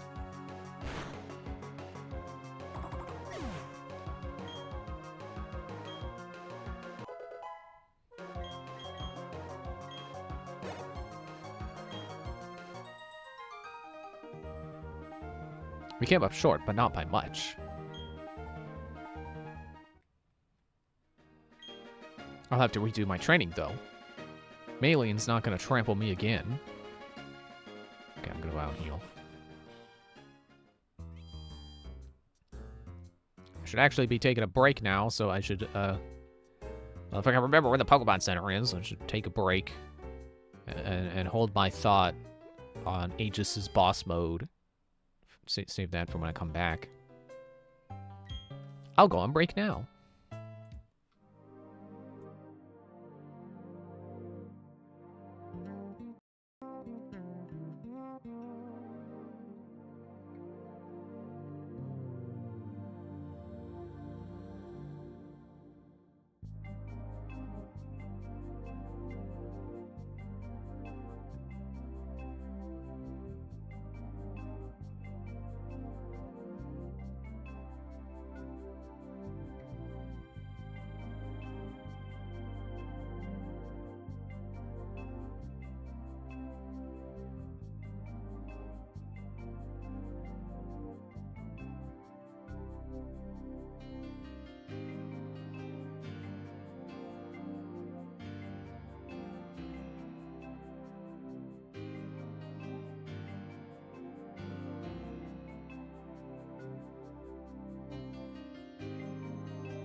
Okay, we're back. This music makes me feel like I have to speak softly. But anyway, so the train of thought I was on before break was Aegis. Cool robot fighting, combining strategy game that I've been really into lately. I've been naming so many Pokemon after. We're the Karate Quads. I would strike a blow for courage with my fist. Hiya! Courage! The Cowardly Dog! So there was a boss mode. Just reintroducing it just because, you know, I can't remember last time I talked about it, so make sure everyone's on the same page. This boss mode you can play. Just single player. Actually, you know, I could have sworn I read something about, like, you could fight the bosses in multiplayer. And then to me it's like, oh, okay, it makes sense that the bosses are as tough as they are, because you know if you play with multiple people, then it becomes more of a cooperative fight against the boss. So then the fun is more in cooperation rather than victory over a challenge. But actually, I don't think the rules say anything about being able to fight the bosses with multiple people. I think you... I think it is just solo mode, because that's actually what it's called. It's not actually called boss mode, it's solo mode. But I could have sworn there was something that said you could fight bosses with multiple people. But I guess not. But anyway, so there's 8 bosses, and I've beaten most of them by now. And over the weekend I fought one of the remaining ones. One of the remaining 3, I think. Which would be, excuse me, Arlie Scion. Which, that boss is simultaneously, like, kind of easy, but also kind of difficult. Because it's not a boss with a lot of health. And it's one of those bosses that's not not based on a level 5 robot. And since the way they work is by drawing cards and going off of what the letter of the card you drew was, either A, E, G, I, or S, or one of the 2 special ability cards. I gotta go back to the Pokemon Center after this. Dang it. And then those correspond to abilities on the boss. But, and I think this is a fun touch, that the bosses that aren't full level 5 robots don't have every single class. So the bosses that don't have specific classes don't do anything for when those cards are drawn. And Arlie Scion is a level 3 robot. So it only has A, I, and S, I think. I'll just keep Ender in. It's fine. So it makes it seem like they don't do anything for E and G cards, which is true. They don't attack, but they do have a special ability where if they're targeted when one of those cards has been on the round where one of those cards has been drawn. So they could attack you for their first move of the round, and then their next move could be nothing. But if you attack them before they attack you, then it still triggers. Which is very tricky. So it's like on the one hand, you're hoping for those cards because it means the boss won't do anything. But on the other hand, it's like, well, that makes it... I couldn't force my way to victory. That makes it harder to fight the boss because then they're going to trigger their ability to teleport away. I think I forgot to say that's what happens when one of those cards is drawn. Oh yeah. Whenever they're targeted by something, the ability triggers and they teleport to a random location based on a die roll to overwhelm by force. That is my ideal beatdown style. It doesn't seem to work with that way with Pokemon, however. Okay, I'm gonna go heal again. And also, one of that boss's abilities is to just straight up instantly destroy one of your robots. Now, thankfully, it's that ability specifies you don't lose Valor points for that, which is one of the ways you can lose if you run out of Valor points. Strangely, they make it where it's not if your Valor points hit 0, it's if they hit 4. Forgot what I was doing there for a moment. It's like, what dialogue box am I in? Yeah, I honestly don't know why they do that. You start at 18 points, but you can't use 4 of them or else you lose? I guess it's I think it does specifically say at the end of a round, if you have 4 or less points, you lose. So, sorry, I'm gesturing with my hand, which I know you can't see, so I don't know why I do that. Helps me think, I guess. Alright, now what are we doing with this puzzle? I can get by if I do that. But then I can't get by there. Actually, I can get over here. Push that. Am I going in the right direction?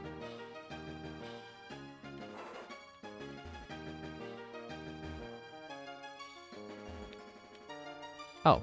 Huh.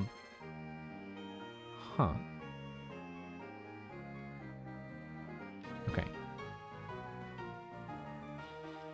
But yeah, I guess that rule with oh, those are stoppers. That's what I thought they were trash cans. I think that rule about Valor points is the way it is specifically so that like you could use your final Valor points to beat the boss.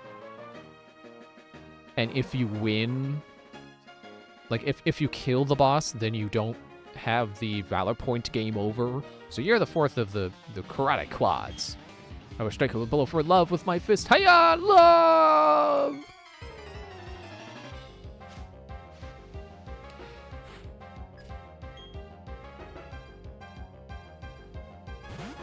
But yeah, Arlie Scion can instantly destroy one of your robots. And it doesn't make you lose Valor points, which is very merciful. But it also heals the boss equal to the amount of health on your robot. On the robot it destroyed. So, even though it only has, like, 9 health, it's so easy for it to heal. And it can heal a lot, because, like, your robots will have, like, 4 to 6 health. So it can easily heal half of its health back. In one turn, and that's, like, dang it.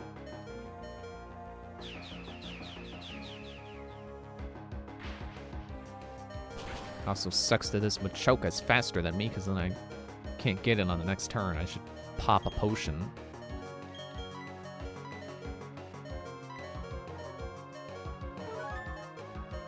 But I did manage to beat Arlie Scion, despite the odds. I forget what I ended up doing, but... yeah, I managed something.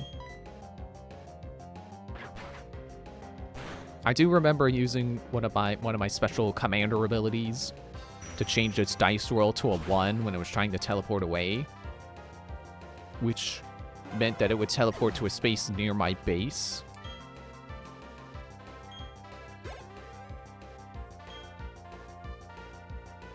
It's about to set up a choke. Yeah, I better switch.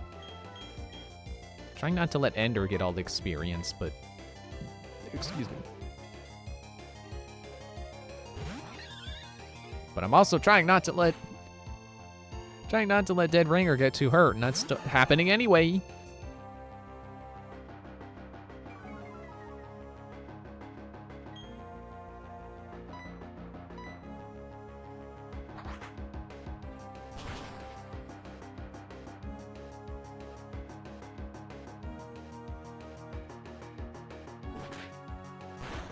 I feel like part of the intended strategy with Arlie Scion was supposed to be that you don't use combined robots.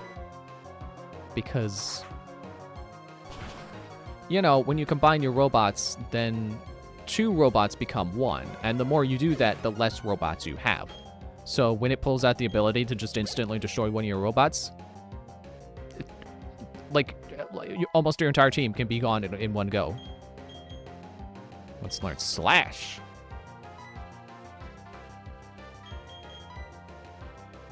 .70 power with increased critical hit chance. Get out of here, Fury Swipes. Is Inada good now? Can he actually put up a fight? A choke. I don't know if I want to bring him out or not. I guess might as well.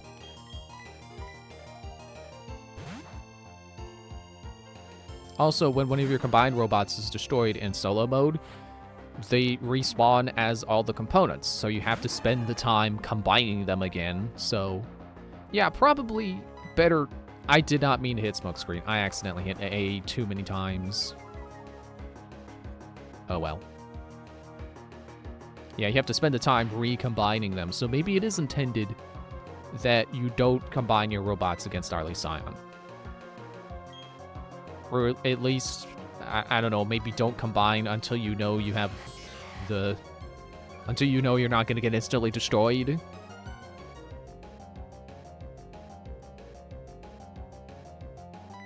So the tricky thing about combining robots is you might think it's like you should just instantly combine, like just do it immediately.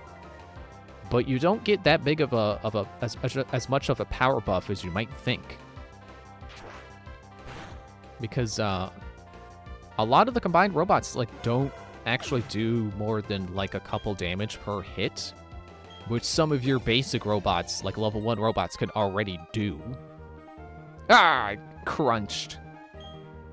Yeah, sure, it would be cool if Inada could learn Crunch, but we're not there yet, I guess. You Pokemon sure are tough. But if Gym Leader Madeline will beat you like a stack of bricks. Wait, I'm the stack of bricks, or is she the stack of bricks?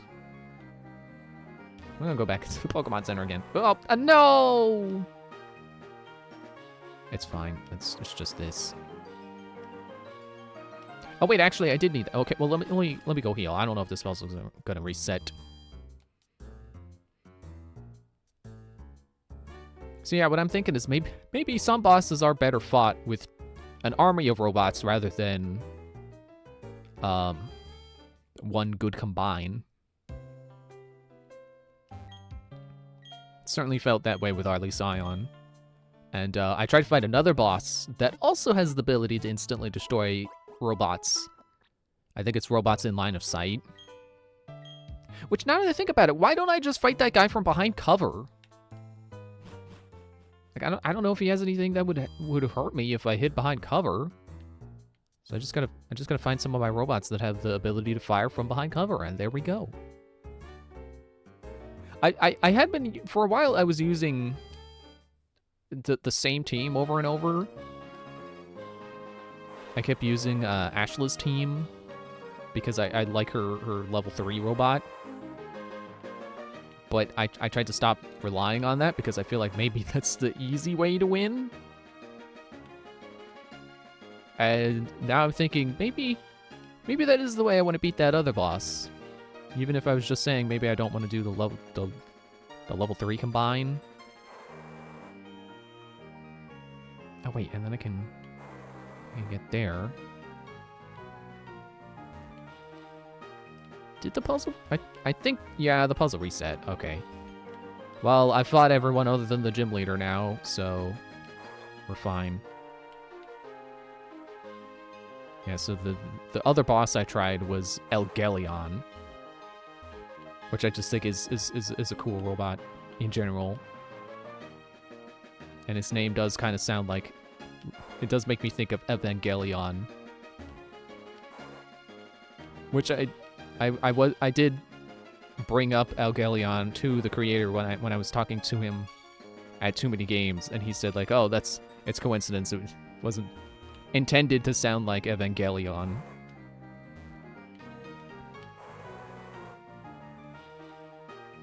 I actually can't even remember what my question about Elgelion was, but yeah, I did bring it up. I think it was something about its name, but not specifically did you name it after Evangelion.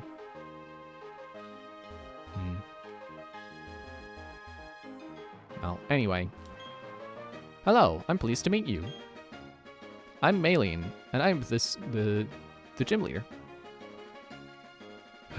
Why is it so hard to read? Also, what is the pun with her name? Maylene. Melee? I don't really know what it means to be strong, or how I got to be the gym leader. But I will do the best I can as the gym leader. I take battling very seriously. Whenever you're ready. Oh, is she a child?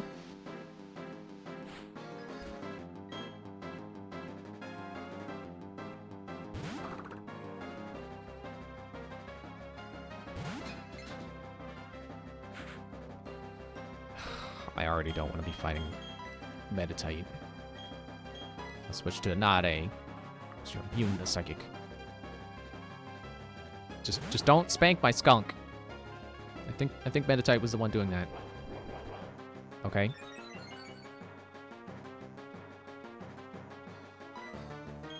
So yeah, the boss, Algalion, also has the ability to instantly destroy your robots. And yeah, in hindsight, maybe I should not have been trying to fight him with a high level combine like I was trying to do. Because I was using Indrix's team because I really like his level 4 robot. Even if that's the one where I was like, oh man, he applies so much blaze, and then I realized, oh wait, no, it's just 3, which is still a lot, but it's not 3 per hit like I thought, which would have just been insane. It would have been like basically instant death for anyone you hit. But I still like it. It's still a fun robot, especially because it has the attack that you can just pump as much energy into as you want. I think that was how I ended up beating Arlie Scion, was I just finished it off with that. Okay, you're Lucario now. You're fighting Steel, I think. What do I have that's good against fighting Steel? Nothing? Okay. At least not until Nade learns Flamethrower, if I can even find the Flamethrower TM. How about DDD?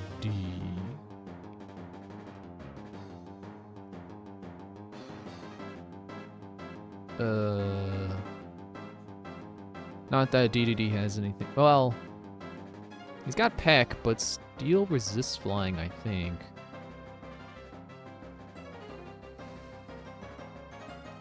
I'm pulling up a type calculator, honestly. What do I do here?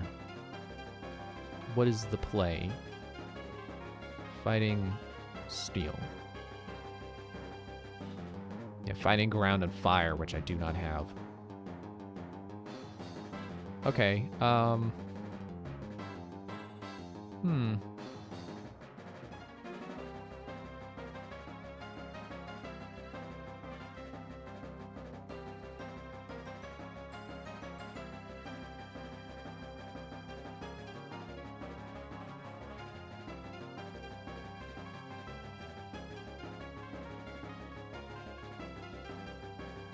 yeah, I guess I can pull out DDD. It's not like Lucario has, like, Electro Ball or something. Bone Rush? Okay. What type is that? Is that ground? I think ground because of, Marowak.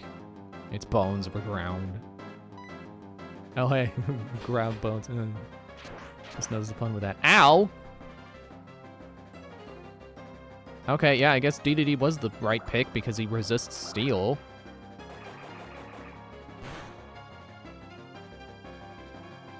Decent neutral damage.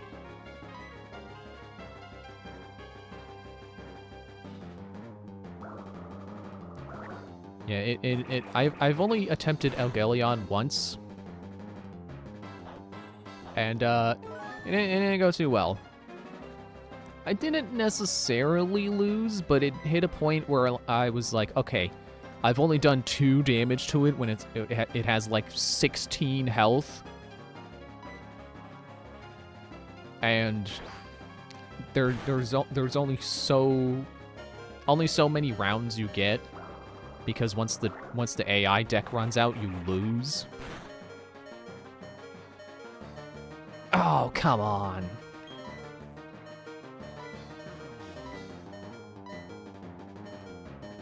I don't like that the ethers are in the same category as potions. I feel like that's inclined to make me accidentally use one. Great. You got better potions than me. Hooray. So yeah, I didn't hit a point where technically I lost, but it was at a point where I'm like, okay, there's no way I can deal enough damage in the amount of time I have left. I'm just gonna quit. I'm just gonna put the game away. So I did. But yeah, thinking on it, maybe I should fight him with Ashla's team, try to get him. See if there's any reason why I can't just fight him from behind cover. You know, never mind the fact that the specific unit I want, you know, the specific robot I would like to fight it with can move 3 times per turn. Which is why I keep using that unit. You know, I can fire missiles from behind cover and do it 3 times a turn. Ow, what? What did you just do? What are you leeching my life for? I didn't know Lucarios could do that.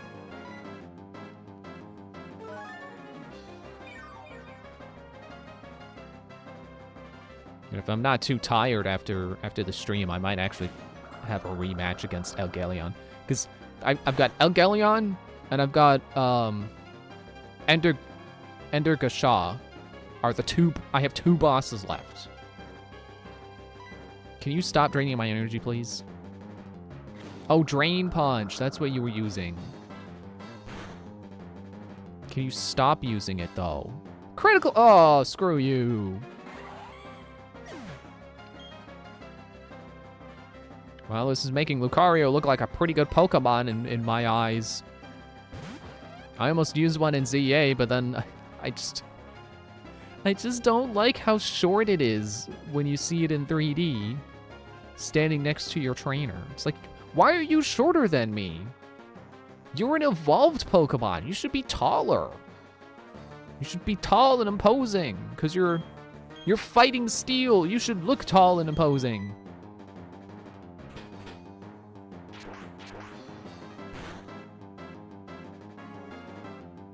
Okay, well, my defenses suck.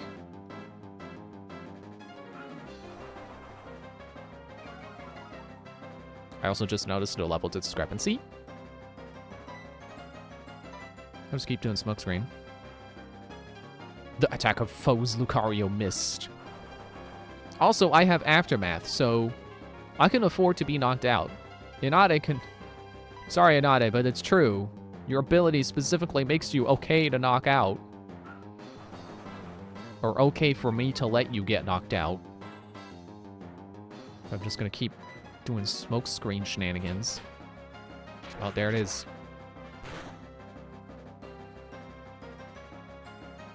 That's it? That's it? Aftermath sucks.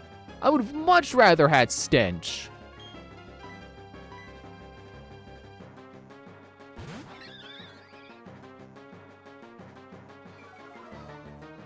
Now get your attack power back down.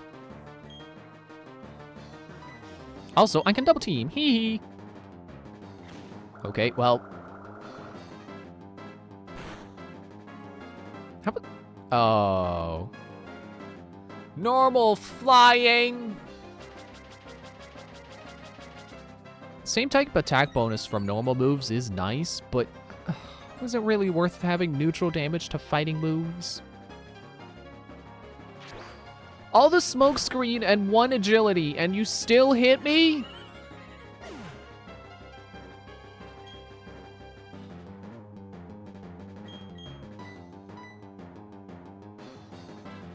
Well, I don't have any revives, so Dead Ringer just has to do. Why did I do Hypnosis? I wanted Confusion. Okay, well, if Hypnosis is actually gonna work. Can I confuse you while you're sleeping? Because they are two separate stats. You can be burning and confused.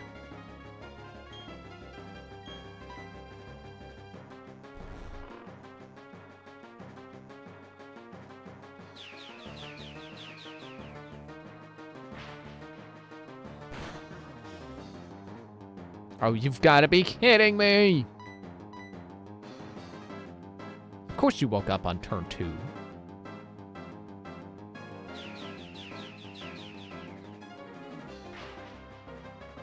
I would have loved to hit him with Toxic, but I know he's immune. I can at least remember he's part Steel, which is immune to poison.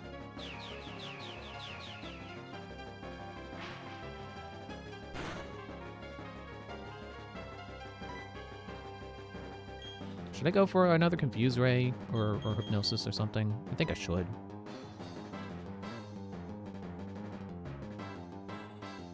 Yeah!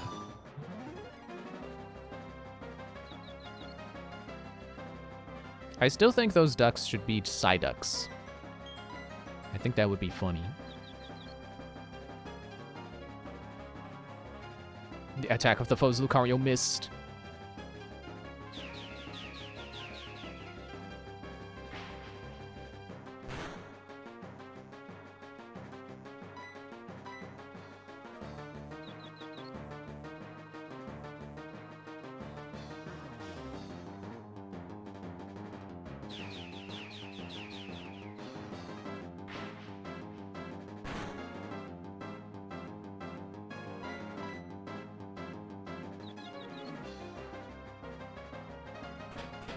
Okay. At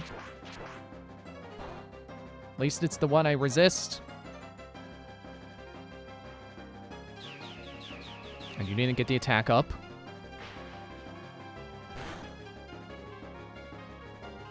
So what, 2 more of those?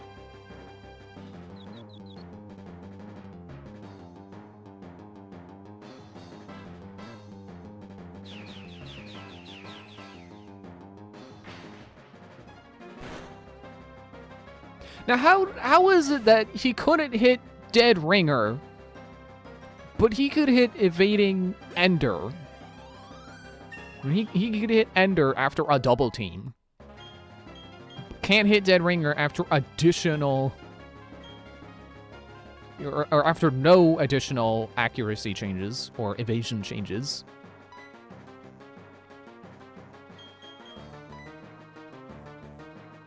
Sharply raising defense.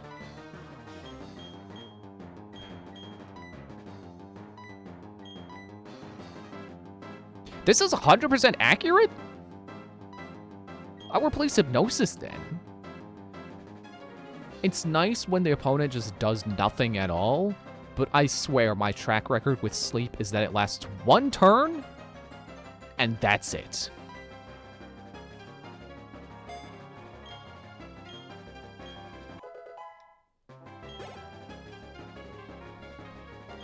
We've still got more.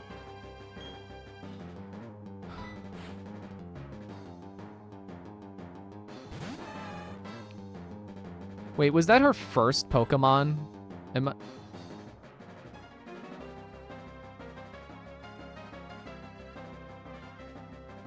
It's... I can't show you, but it's there on the touchscreen. Yes. Lucario was her first Pokemon, and it wiped out almost my entire team. I only have Dead Ringer and Helpful left. And Helpful's not gonna live up to their name right now.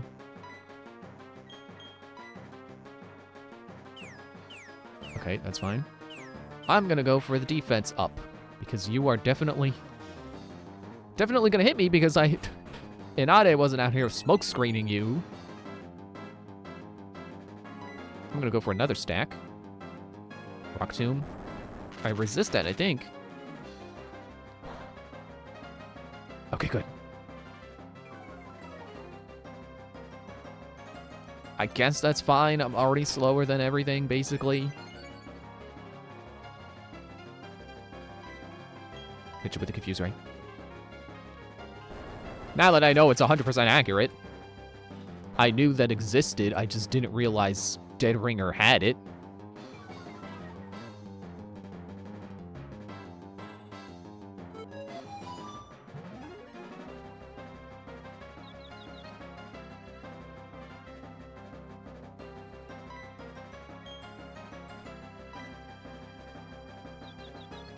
Come on. Dude.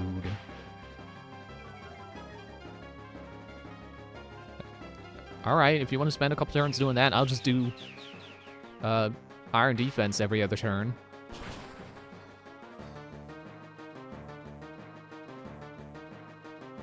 Thanks to all the Machokes I've fought up to this point. Great. I already know that it takes 3 hits to take you out.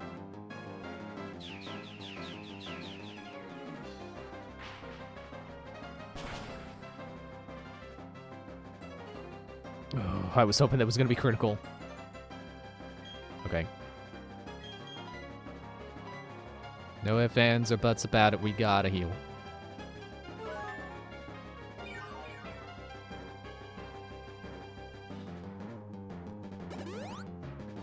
Oh.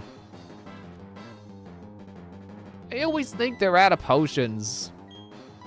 Alright, confuse her again.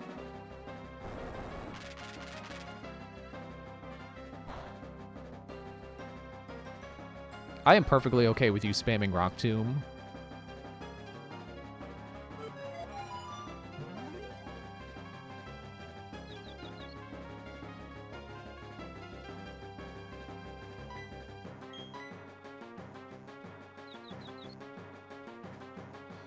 Good. If I could get you to hit yourself again, that means I only need 2 extra sensories. Assuming no additional potions.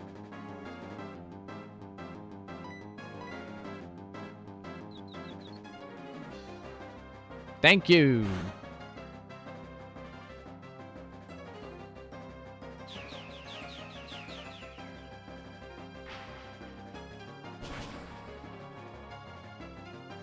There we go.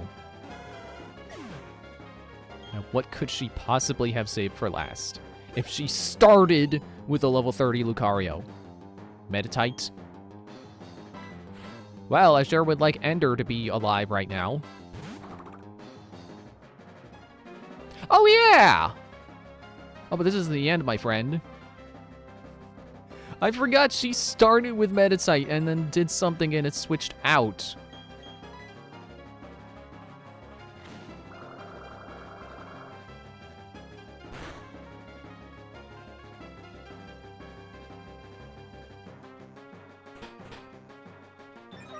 I feel my thinking was that Dead Ringer would be doubly resistant. I'm in a bit of a bind, aren't I? And you're way behind because I'm willing to make a Devil Went Down George joke. Yeah, to me it makes perfect sense for Psychic Steel to be super resistant to fighting moves, but Steel is weak to fighting. It's one of its 3 weaknesses. And then there's 2 neutrals, and then everything else is a resistance. But fighting is not one of them. And I do know that fighting is one of those weaknesses that is taken away by Fairy Steel Pokemon. Or I should have put the emphasis on Fairy. Fairy Steel Pokemon.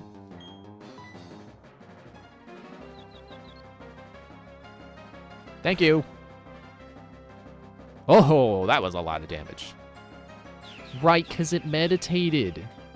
It upped its attack. Jeez. Did not think that Dead Ringer would be carrying us through that entire fight. I shall admit defeat. You are much too strong.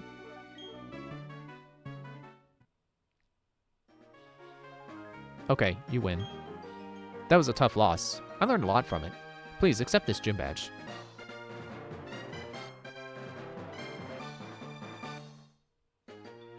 I should explain about that badge.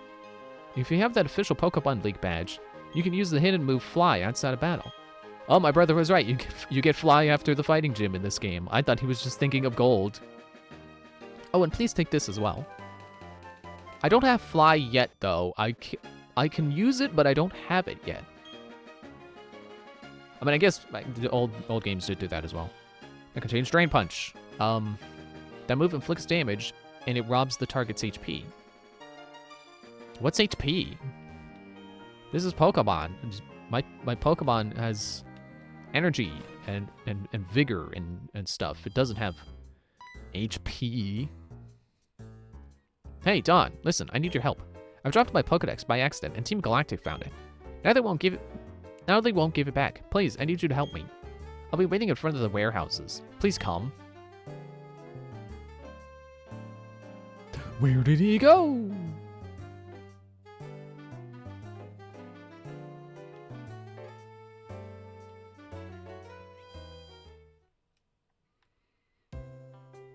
Well, I think by now, Dead Ringer has kind of caught up to the others in terms of experience. I like how ice types were apparently supposed to be tanking in Pokemon, but they're weak to so much stuff that it kind of loses that. Yeah, I definitely don't see ice as ever having been bulky. Maybe in terms of special, but yeah, they're weak to far too much to ever tank.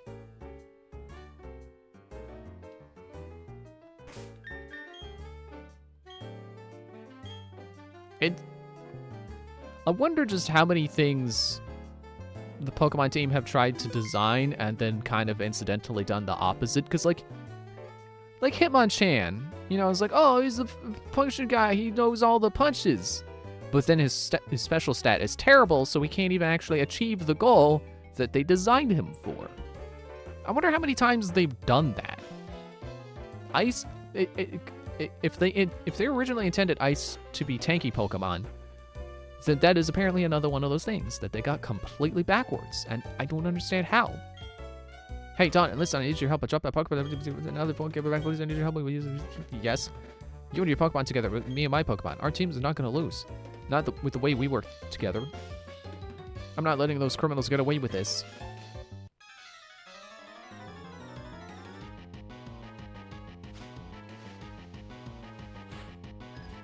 By Galactic Grunt and Galactic Grunt.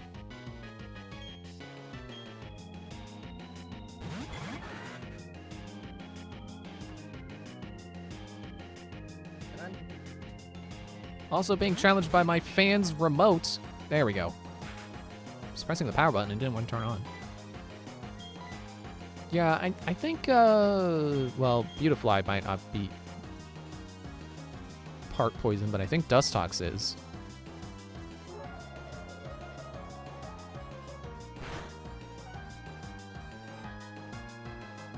I know Garbodor is kind of another example of them like designing something and then kind of doing the opposite that they should have done for some reason, where it's like I want to say its attack stat is good, but it mostly learns special. Like what are you doing? Why did you do that? Why did you give him, why did you make his good stat the one that is not the one he's using? Hey!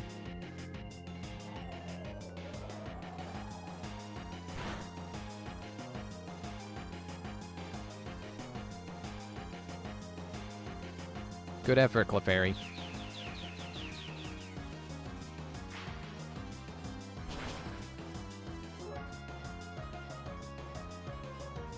Oh, it was super effective. Okay, I was just not paying attention. Let me do an Iron Defense.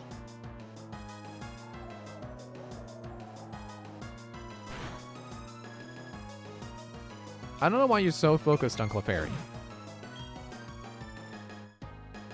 Is it just me, or does the AI always go for the Pokemon on the right?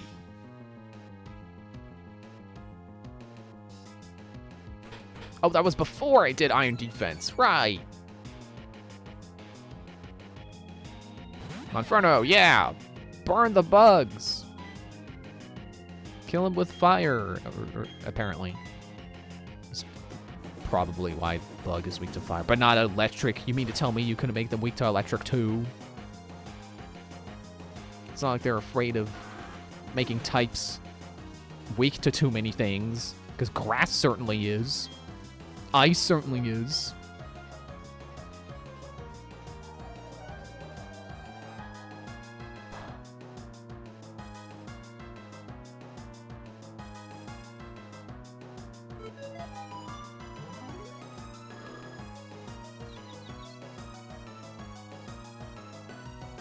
I guess back on the topic of Aegis bosses, isn't bug weak to a lot?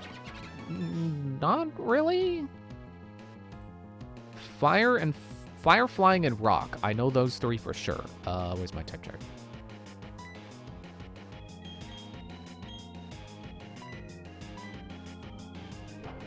Why didn't it open? There we go. There. Fire, flying, and rock. Yeah. It's only 3 things. Grass is weak to 4 things. Where's ice? Ice is also weak to 4 things. Which I guess was 3 originally, and then they introduced steel, and it became weak to that as well. But point remains.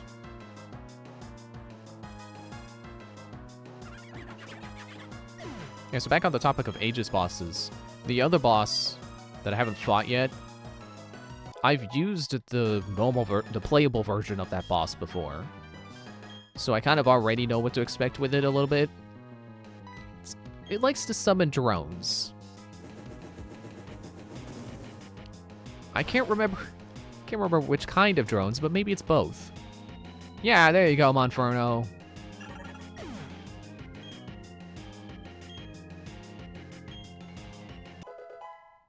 But I remember reading its description, and it does like to use the drones to distract you.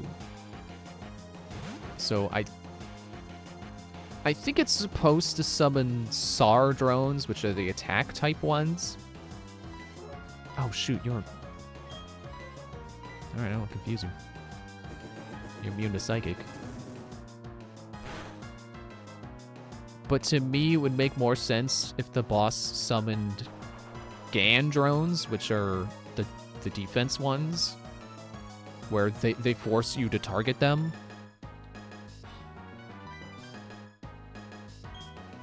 So I feel like if that is the case and it's going to summon a lot of GAN drones, I definitely want to use an army set that has a lot of splash damage.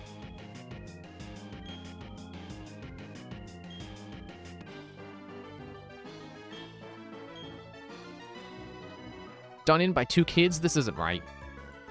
I should have kept my head down and just watched our warehouse. Oh yeah, I've got money. I should probably go spend it before I lose it. Aw, that stinks. Our Pokemon are chumps. We should get new ones from headquarters. Huh. Who cares about some Pokedex anyways? Team Galactic's going to own all the Pokemon in the world. No, in the universe! There, take it. Take your Pokedex. Those things we had in the warehouse have already been moved to Pastoria City anyway. So we'll say, you'll get yours, and we'll run like the grunts we are. He'll get his. What's going on here? Why is Team Galactic out in the streets like they own the place? Because apparently they're gonna. Don, thanks, honestly. If Professor Rowan ever hears that I lost my Pokedex, oh man, that's something I do not want to think about. So, Don, what are your plans now? I'm going back to the Pokemon Center. I need healing. I'm going off to Pastoria City. The place they just said that they'd move to. The Great Marsh there has all kinds of Pokemon. Oh yeah, the Great Marsh. I remember that from Legends Arceus. Yeah, back to the Pokemon Center. Wonder which type has the most weaknesses. Probably grass. I can pull the chart back up.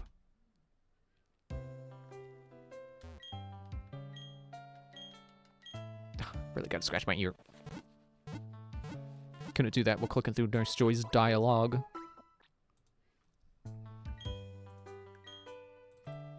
Actually, I could have, because I turned L, you know, I turned on L is A. L is real. Oh, whoa. Okay. Let me stand right here. Save. So normal has 1 weakness. Fire has 3. Water has 2. Electric only has 1? Huh. And it's resistant to itself, flying, and steel. Electric is weird. Grass has 1, 2, 3, 4. Oh, 5 weaknesses. It's weak to fire, ice, poison, flying, and bug. It really doesn't need the weakness to flying. It really... If they want to make grass better, step 1, get rid of the weakness to flying. It's not necessary. But also, it has 4 resistances, so it almost balances out. It resists water, electric, grass, and ground. I'm a little surprised, honestly. I thought grass was terrible, but then, oh, apparently it's... If you know how to use it, it can be pretty good. Fighting has 2 weaknesses. Poison has 2. Ground 3. Flying has 3. Psychic has 3. Bug has 2. Rock has 1, 2, 3, 4. I was gonna say Ghost doesn't have any, but no, it's weak to itself and dark. Dragon is weak to itself and dragon, or itself and ice, and fairy, which isn't on this chart, but it will be once. I will update it once we get to X and Y. Dark is weak to fighting and bug, for some reason. And steel is weak to fire, fighting, and ground. I don't really get the weakness to ground, but whatever. So yeah, grass has 5 weaknesses. Wait. No, 4? What? Yeah, 5. My eyes are playing tricks on me. Fire, ice, poison, flying, bug. I almost said rock. So yeah, 5.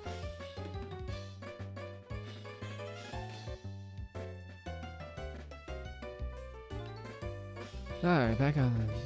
Moving on.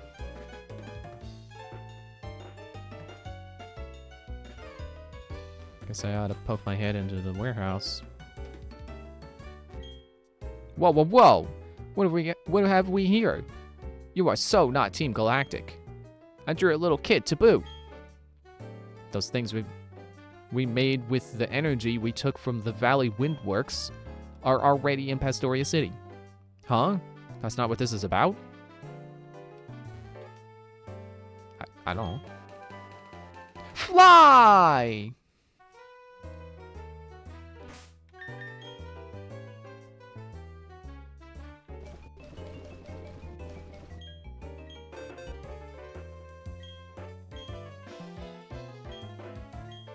Was it 80 power before? I could have sworn it... Could have sworn in the last game it wasn't worth using. I mean, it still might not be. I don't know. Maybe 2 wing attacks is better than fly. But get out of here, tackle.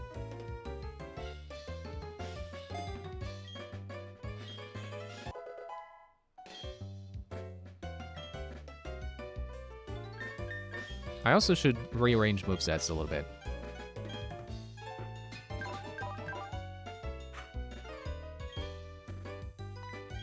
I feel like this is a bit more logical to me.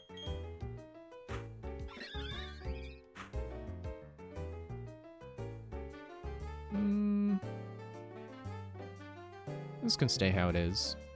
Actually, no, I think I want it to be the same types on top, same types on bottom.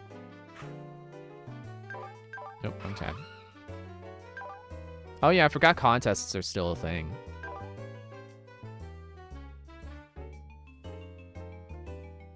Yeah, yours is fine. Yours is the main one I want to move around. Yeah, that's better. You're whatever.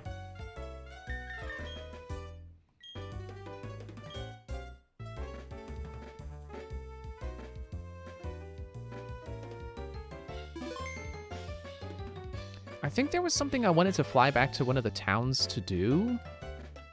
I don't remember what that was. Rust-encrusted door is locked. It appears to take a special key. Rust-encrusted. It's almost poetic. Yeah, there's nothing over there. Unless...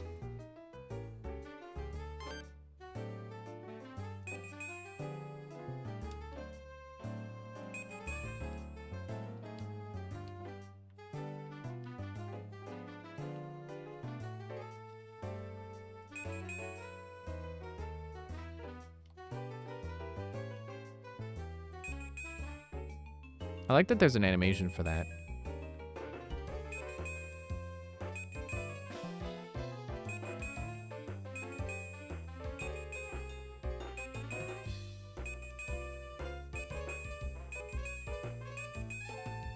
Still not online for it.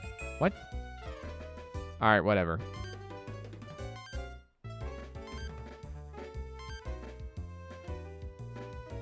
I've taken over 14... Hang on. Let me go back to it.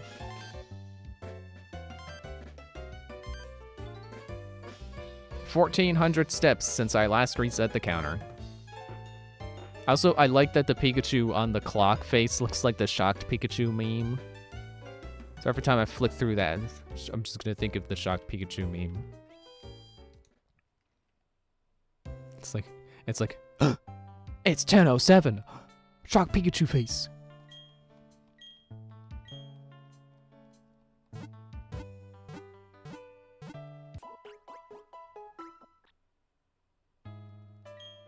Did I finish what I was saying about that Aegis boss, the Endergansha? He summons a bunch of drones. I read its description, and it does kind of sound like they want you to get rid of the drones as fast as possible. Oh, Veilstone Department Store. I'll have to check for stones. What if I have you this Veilstone Department Store? Oh. Are any of you shops? Welcome, what do you need? Okay, here we go. But yeah, I don't know what kinds of drones the boss is gonna summon. I can afford a lot. I can buy revives now. But either way, yeah, it sounds like splash damage is gonna be a good thing to do, or a good thing to have. So I will look at my options. I'll buy 5 for now. It's 2 a.m. Exactly. I can buy full heals now.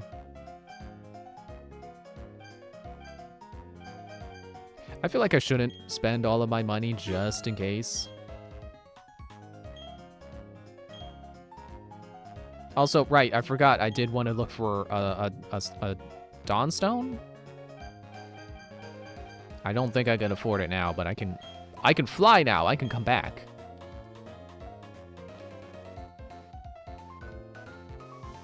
Yeah, I played with the playable version of that boss, so I can give you the counter app over the counter. Would you like to?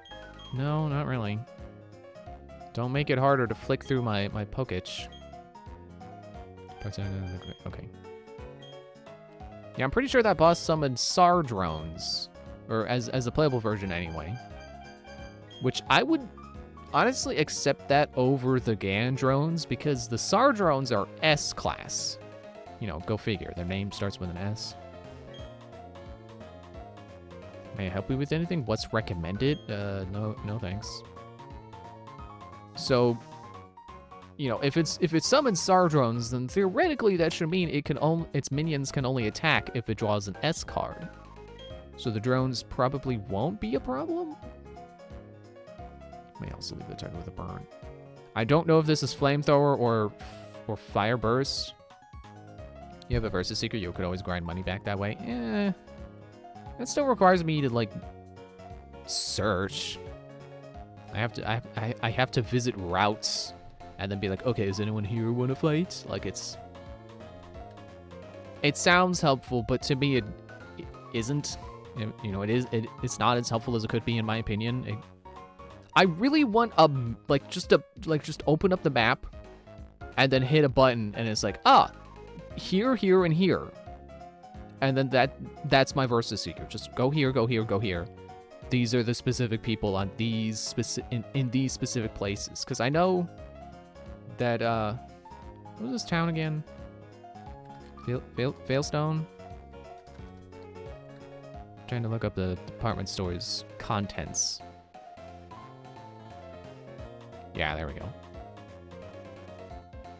Like, I know they had, like, the way it worked in, like, Ruby and Sapphire was, it would tell you routes. You would look through your list of people and be like, oh, Route 203 or whatever. Or I guess it was 103 in that game. But it wasn't organized in the slightest. So, to me, it was still not as helpful as it could have been. But I don't know. I guess I should try it. I should go to a route and try it because I don't know until I use it. Also, yes, that's Fire Blast and not Flamethrower. I could get Thunder, though.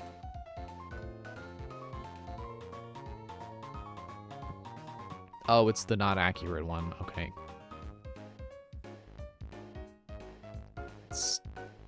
Please stop burping. I could get Solar Beam.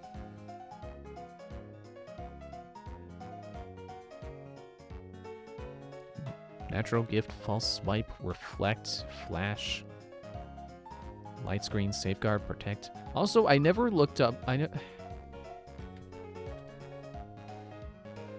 Like, what are the required HMs in this game?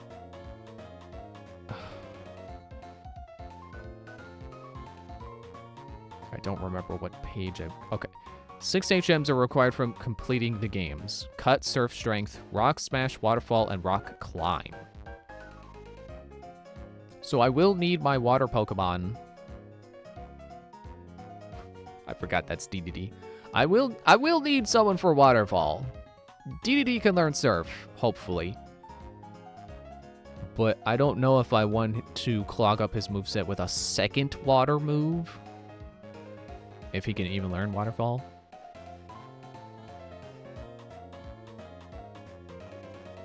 It's interesting that Defog is not explicitly required. Guess I'll have to see what that's like when we get there. Yeah, I've already got Cut and Strength on Helpful. And Rock Smash, so that's half of them. So if Helpful can learn Rock Climb, that'd be great. And then I guess I can catch up some fish to do Waterfall. I mean, okay, I say I don't want to clog up DDD's moveset, but he has Pound right now.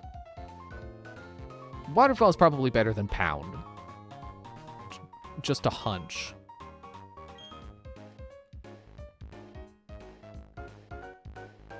Can I talk to you yet? Okay. I'm going up.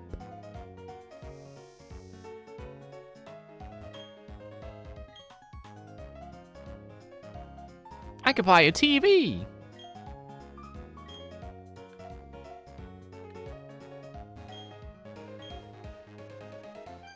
Dolls. Kind of makes me want to play Pokemon Channel. That would certainly be an interesting series to do for a stream series or a Let's Play. Because I know there's only one Pokemon Channel game, but you know what I meant. Stream series.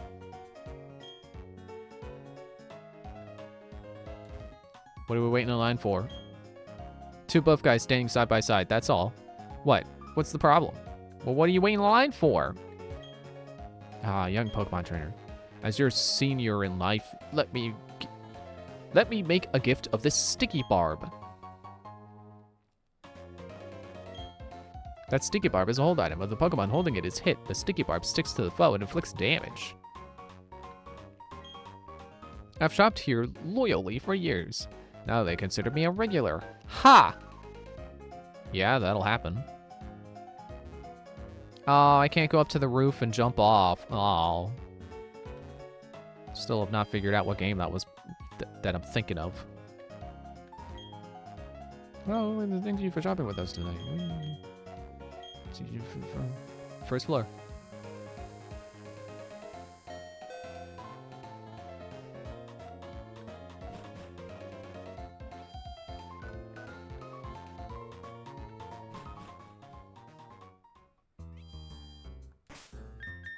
All right.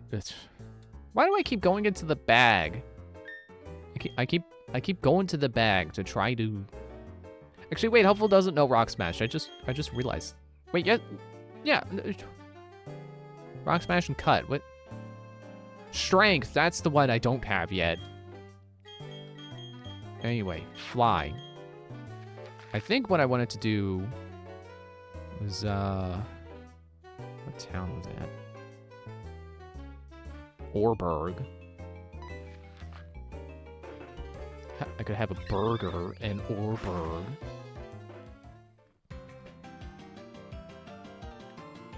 Yeah, but I think I wanted to go back to the route where I was trying to go down in the cave.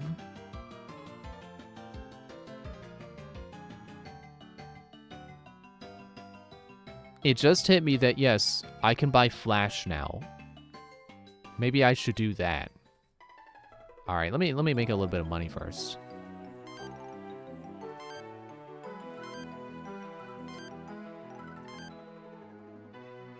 Was the Poketch? Poketch doesn't have the Versus Seeker? I thought it was a Pokechap. There are no trainers within range who can battle. So does that mean no one on this route? Or no one nearby? Here, I'm technically on a new route now.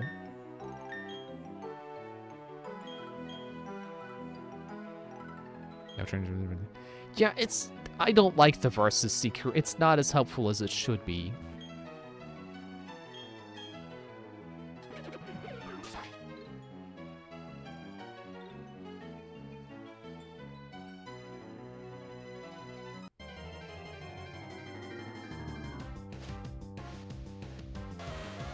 Hello, Ponyta.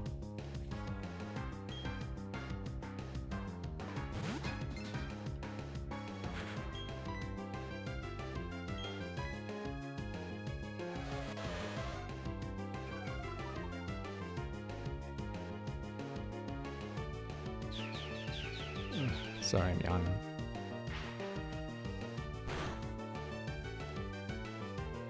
I can't even one-shot the Ponyta yet.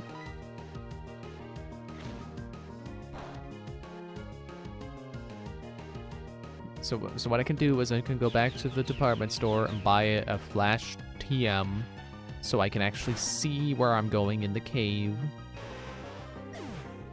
My brother said there might be a second entrance to this cave. So I could also try finding that.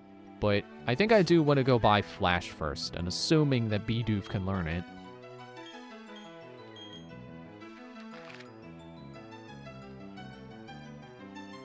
I didn't realize town was, here. What is that blinky dot?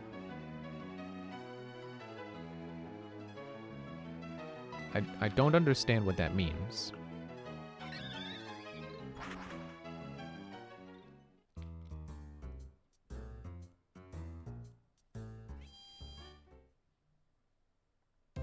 Yes, I'm going to heal the 2 PP and, like, 2 HP I've lost. It's free healing. Why don't... You know, why not?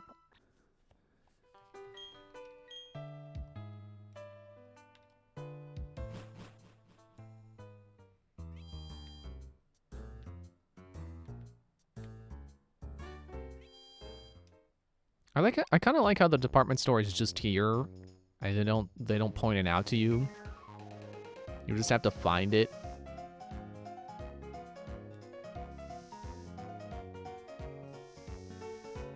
Okay, this should be the TM counter. Counters. Strategy of varies the bear determines the type and power. Able to evade all attacks. Shoots and fails rising if it's succeeded. Succession. Prevents the foe from fainting. The target level creates power protective field. What about Wall of Light? What is Wall of Light? For physical and special. Flashes of light that cuts the foe's accuracy. Can also be used to eliminate caves. I can afford it! My intuition was good. You know, the intuition that told me I shouldn't spend all my money.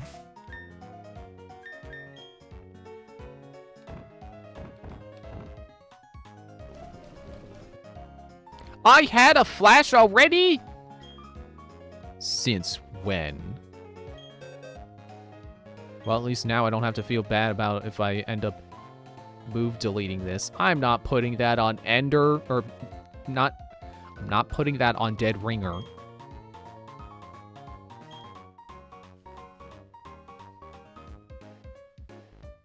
I guess I could catch a second one to learn it. But, let me...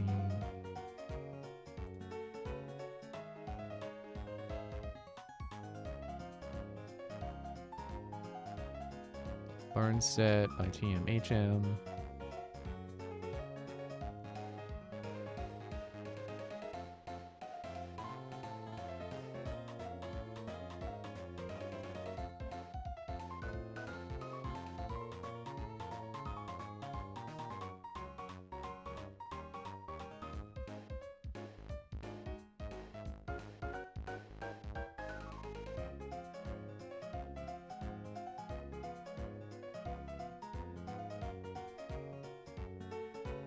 I could catch a Metatite.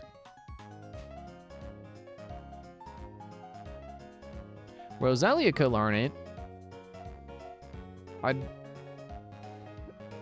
Does that evolve from Badoo? Yeah. Well, I leveled up with High Friendship during the day. And then I need a Shiny Stone to turn it into Roserade.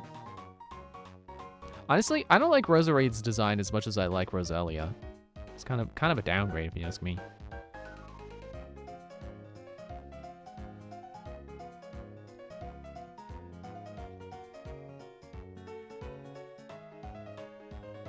Didn't I see Chimecho somewhere?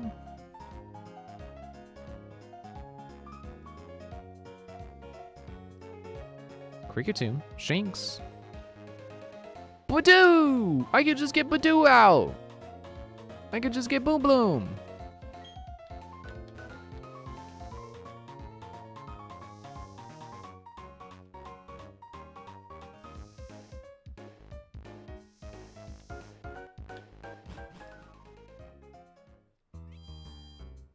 How come?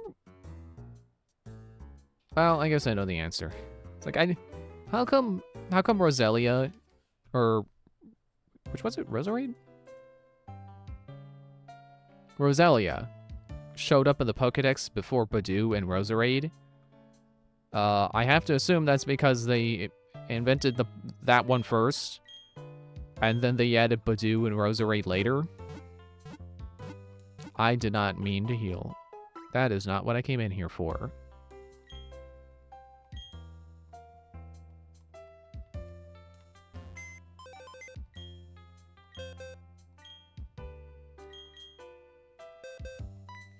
My only Pokemon in the box.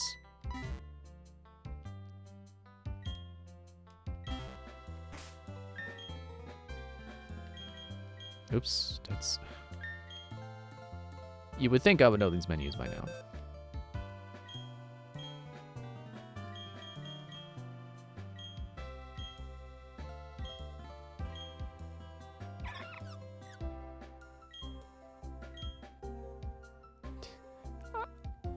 I'm probably never using Boom Bloom in battle again, but just in case, I'm going to put it over Water Sport because I am never using Water Sport. If I'm ever using Boom Bloom at battle again, I'm not using Water Sport.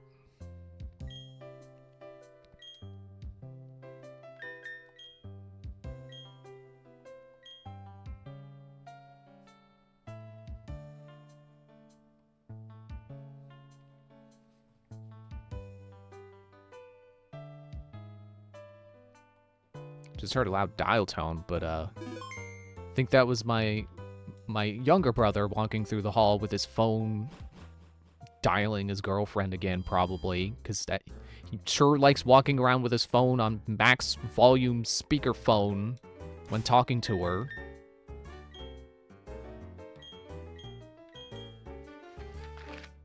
I know the internet has a united hatred for people who use speakerphone in public. I don't think I can have the same amount of complaint for someone doing it in their own home because, you know, he and I both live here, so it's not public, but still, I kind of hate speakerphone in general.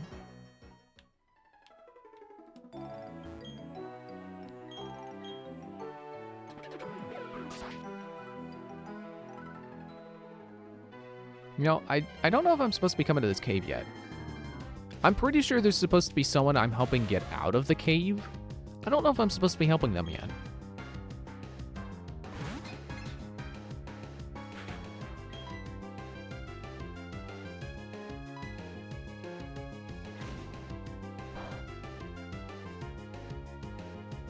Good job, Ponyta.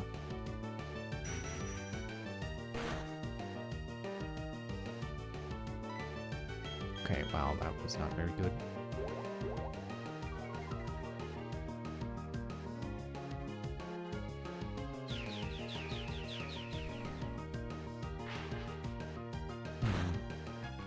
What's to talk about now?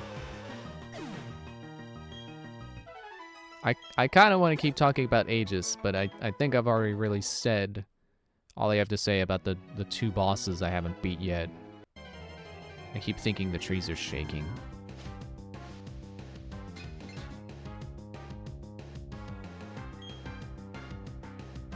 Bronzor? Beat Bronzor. I kind of just want to run from this battle, but I need every experience point I can get. I'm not running.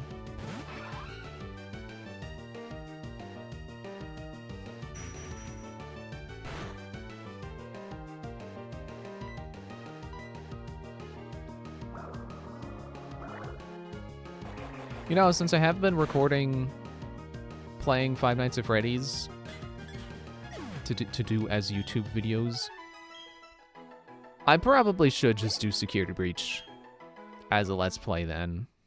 Since I want to play it so much, you know, I could finally play it if I recorded that way. As opposed to streaming it, which was my original plan. But, you know, can't do that while I'm also doing Pokemon. I mean, I could. I just don't want to. It's not really a marathon if I keep interrupting it. Never mind the fact that I did that when I was marathoning Assassin's Creed. But that was me being like, oh, I don't want to start a new game on Friday, even though there was like absolutely nothing wrong with starting a game on a Friday. If anything, I should have been doing that because then it would give me time to go around and get the viewpoints and other such Ubisoft open world stuff that Assassin's Creed was, you know, kind of, I don't know if really invented, but, you know, definitely used a lot.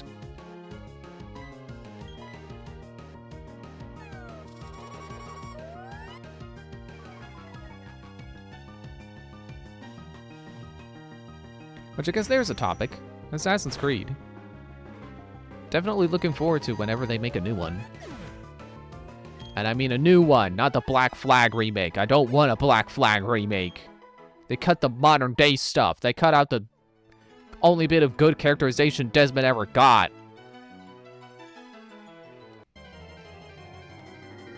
I also don't like the ship so much. I don't like playing 70% of the game on the ship. Where'd the audio go? I think my headphone.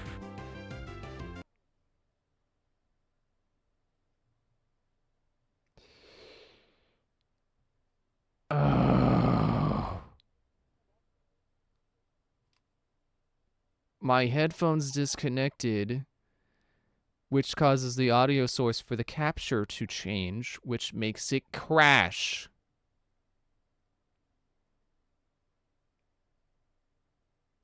Well, I did save after putting flash on Boom Bloom, didn't I? So I'm staying on the screen because I'm clenching with anger. Sorry, wrong button. False alarm, we're not ending. I'm not that mad. That's crazy and so unfortunate. Yeah, you know, the worst part is that my headphones did it completely arbitrarily. It's not that they ran out of battery. They just decided, oh, I'm not connected. And then like, as I was saying they just disconnected, they reconnected on their own. Because Bluetooth is a wonderful product that has 0 flaws and always works perfectly. The more I use wireless headphones, the more I hate Bluetooth. I'm not even sure if they reconnected properly because I can't hear anything right now. But I also just don't know if they're too low for me to hear the intermission music. So, let me... I don't think you'll hear this, because on this screen, you should only be able to hear me and the music. Okay. I just went to the tab I have open of a bunch of YouTube videos. Oh, sorry, not tab, a whole window. Which usually I have 2 windows open, and one is, like, regular browsing, and then the other is YouTube. But anyway, just pop that open for a second and let the video play for a second. I think someone just made popcorn.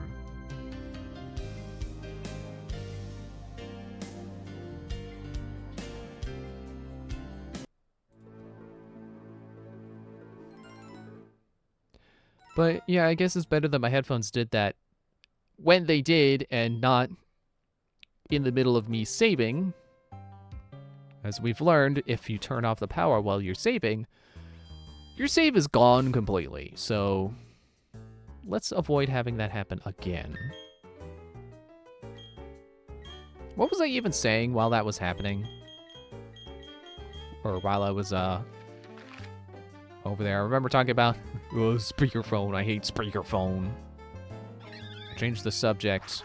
Assassin's Creed, right. Like, now that they've done Shadows, they could just make whatever they want for the next one. I'm no longer expecting anything or hoping for anything in particular. That's not true. I do still think it would be really cool for them to have one based set during one of the World Wars, but they did kind of already touch on both of them with both Unity and Syndicate. I use wired stuff so that I'm not at the mercy of disconnecting unless I accidentally pull the cable out. Yeah, honestly, I should just do that. I don't remember if these ones in particular have a cable. I think they do. I should just start doing that.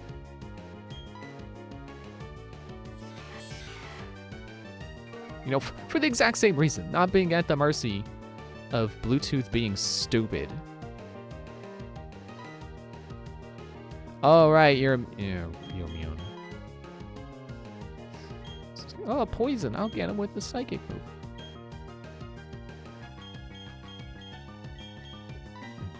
I guess it doesn't really matter who I fight him with. Just not Dead Ringer, because it can't hurt him.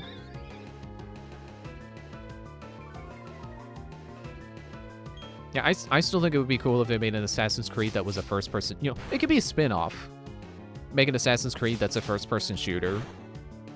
Obviously, still get the cool assassin abilities and tools, but then also have guns. That would be fun. I would enjoy that. That would basically just be Dishonored. But, you know, saying that, it's not like I wanted to love an Assassin's Creed that is just Dishonored with an Assassin's Creed coat of paint. They already did that with Mark of the Ninja, with the Assassin's Creed Chronicles. It's basically just Mark of the Ninja, but Assassin's Creed. And it's perfectly a fine game that I still have not finished the other 2.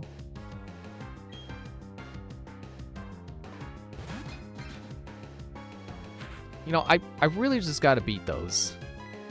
I really just gotta say, okay, it doesn't matter if I don't get the perfect scores on all the levels. I just want to beat it.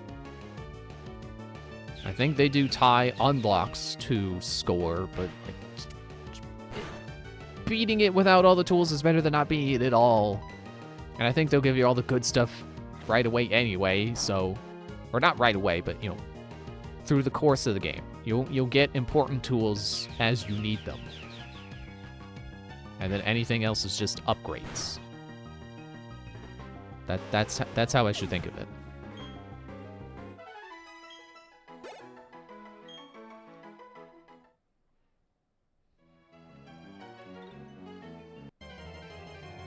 Can't even get through this patch of grass without getting another fight.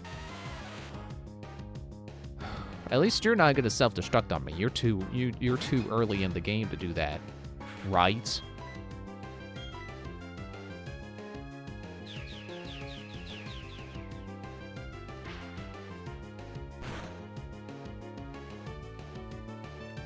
Yeah, I guess other than like the World Wars, I don't know any time period I particularly want Assassin's Creed to explore. Since they already did, you know, ninja times. They already did one where you play as a ninja. It's like, okay, yeah, cool. Just anything is cool now. Like whatever you want to do, I'm on board. You did the exact one thing I wanted.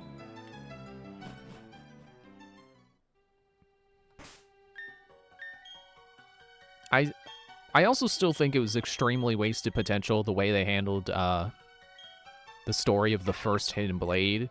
They need to do that over. They need to make a proper game for that, not a terrible DLC for a actually really good game. I say actually because it was the one I didn't like at first. Or one of the ones I didn't like at first. But then playing it again, it's like, oh, actually, this clicks with me now. Except the DLC. I don't think the DLC's gonna get better from playing it again. It was just poorly written.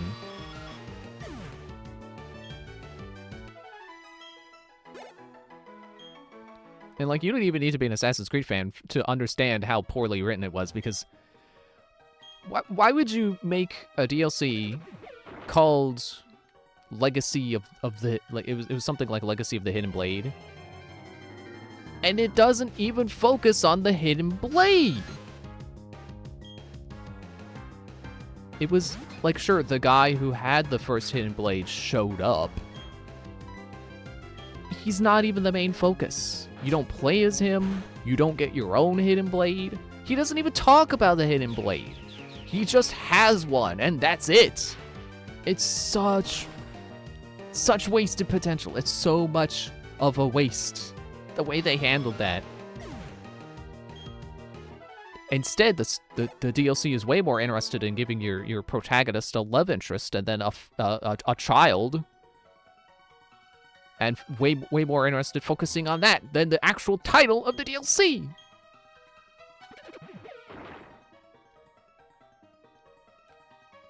And I know I'm not alone on hating that DLC, because I remember hearing about a controversy about Odyssey's DLC forcing your character into a straight relationship. So if you were playing the whole game with them only hitting on, you know, same gender characters, too bad, they got a family now.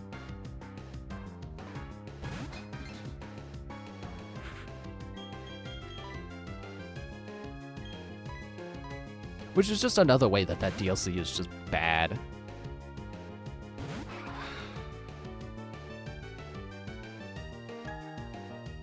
You know what? I'll straight up say it. That DLC, worst canon Assassin's Creed anything. Like, I'm of the mind that there is no such thing as a bad Assassin's Creed game. But if we're counting DLC, then yes, there is.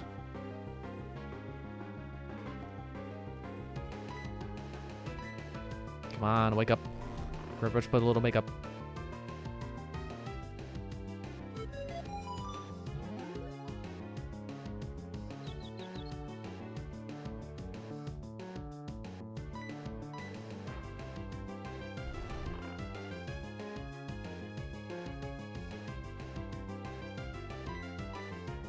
Yeah, I consider Black Flag my least favorite Assassin's Creed, and that should really, I think should really say something about there being no such thing as a bad one. Because if my least favorite is, like, one of the most popular ones, I think that really says something, you know?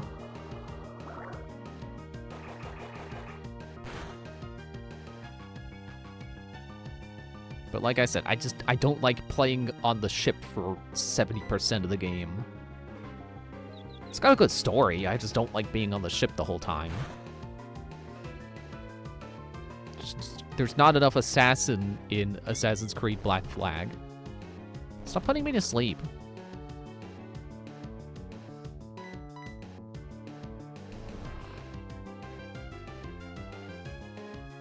But, you know, not doing a lot of assassin stuff is kind of part of the point of the story, so I can kind of give it a pass. But it's still just, like, it's just not my favorite. Did he woke up? And he's confused. And he hit himself with his confusion. Ah, it's almost like this is exactly what Bronzor is designed to do.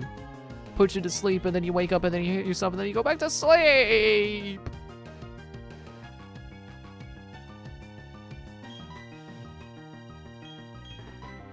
Nope, wrong pouch. I went to battle items. Status healers.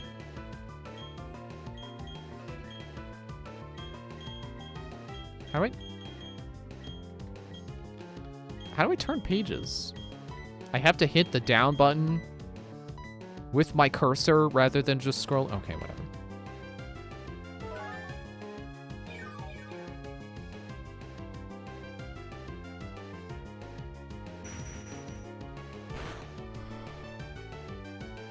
Stop.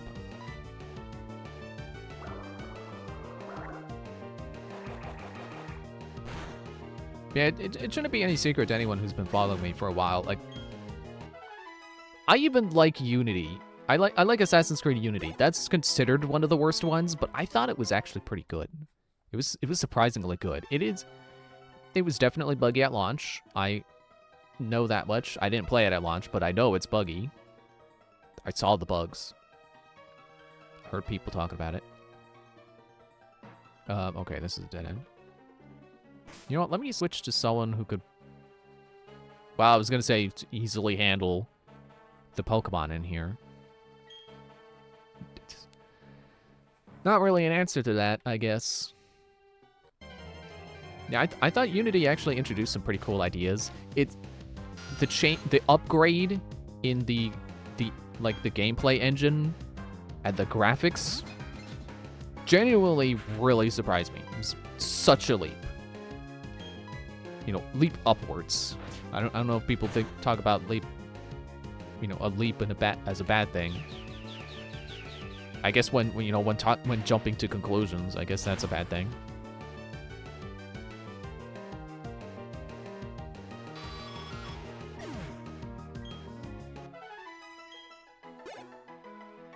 What was the other one? I know there was another.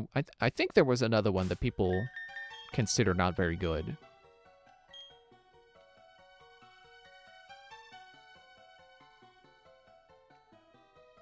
I mean, I guess people consider Assassin's Creed 1 pretty skippable. And I think that's fair, but I feel like it's worth it. You know, if you're invested in the story, it's worth playing the first one.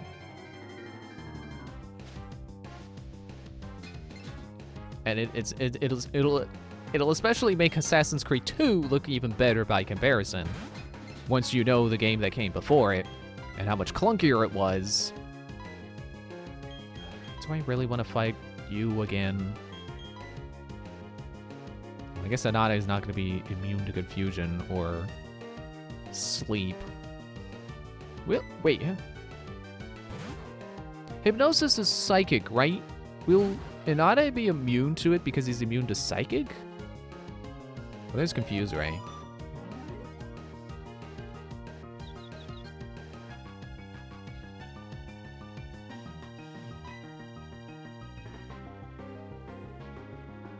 I also am... Or you resist my moves, so maybe Inade wasn't the move to make Already confused. Good job, Bronzor. You're smart.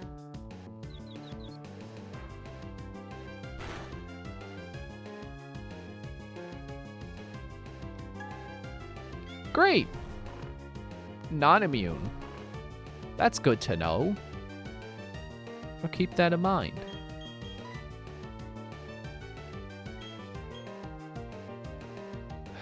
I would really like Inade to learn Flamethrower. Guess we gotta rely on DDD again.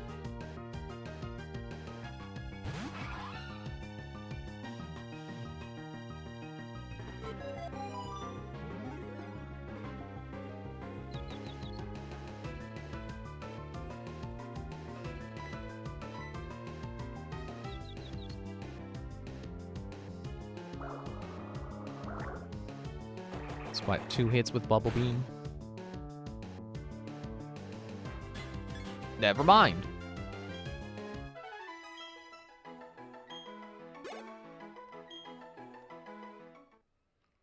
Alright, let's repair the damages.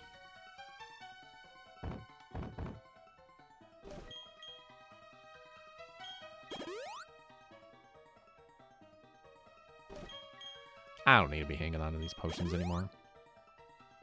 12 points, who cares? 8 points, whatever. Who cares if it was a waste?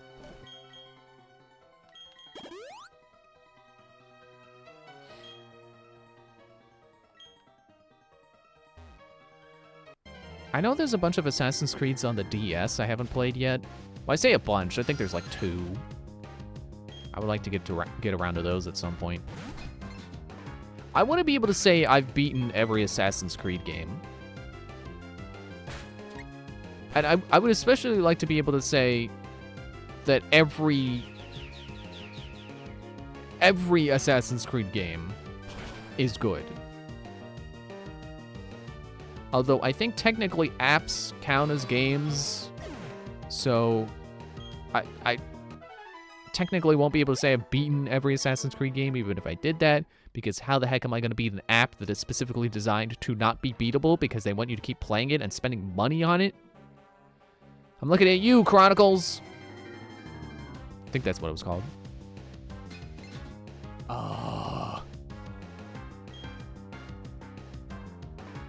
I want to run from Bronzor. It's not worth the time investment.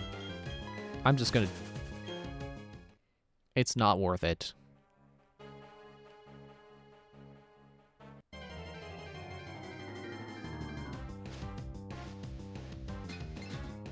Dude. Leave me alone. Stop catching up to me.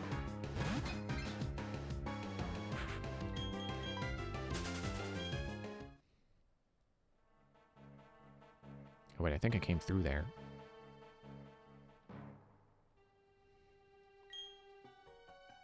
This place really is not any less of a maze with the lights turned on.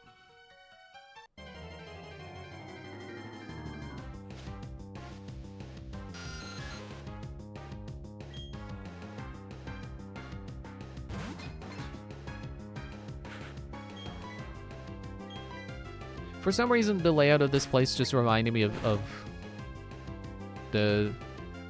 that map Easter egg that's in Sister Location. And it just has me thinking, man, Sister Location really opened the floodgates for a lot of nonsense being in the Five Nights at Freddy's video games. Because that was the first game to officially pull something from one of the books as canon. Because William Afton wasn't a character in the games until the books existed. Because I don't know how many of the books existed at that point, but I think the Silver Eyes was out first. And that introduced the character of William Afton. So it really opened the floodgates for people to be like, look, you gotta read the books to know what's going on in the games. It doesn't matter that they're separate canon.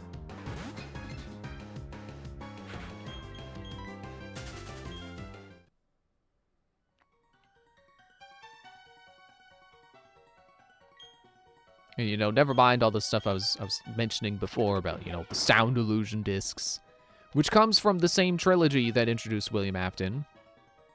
You know, the nightmare gas.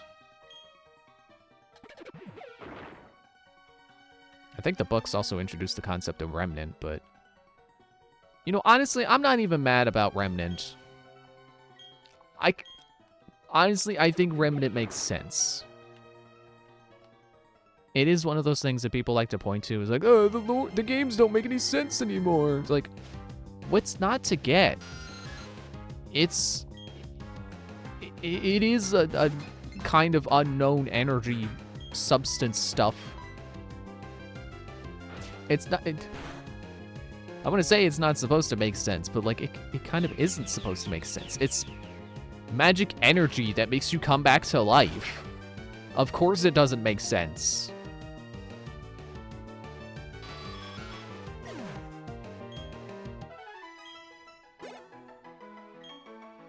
Like, the fact that it's called Remnant, I feel like it's like, what else do you want from it? It's literally called the thing that it is. It is the remains of a ghost. You know, the remaining energy left over by a ghost when someone dies. It's like, what do you not understand about it?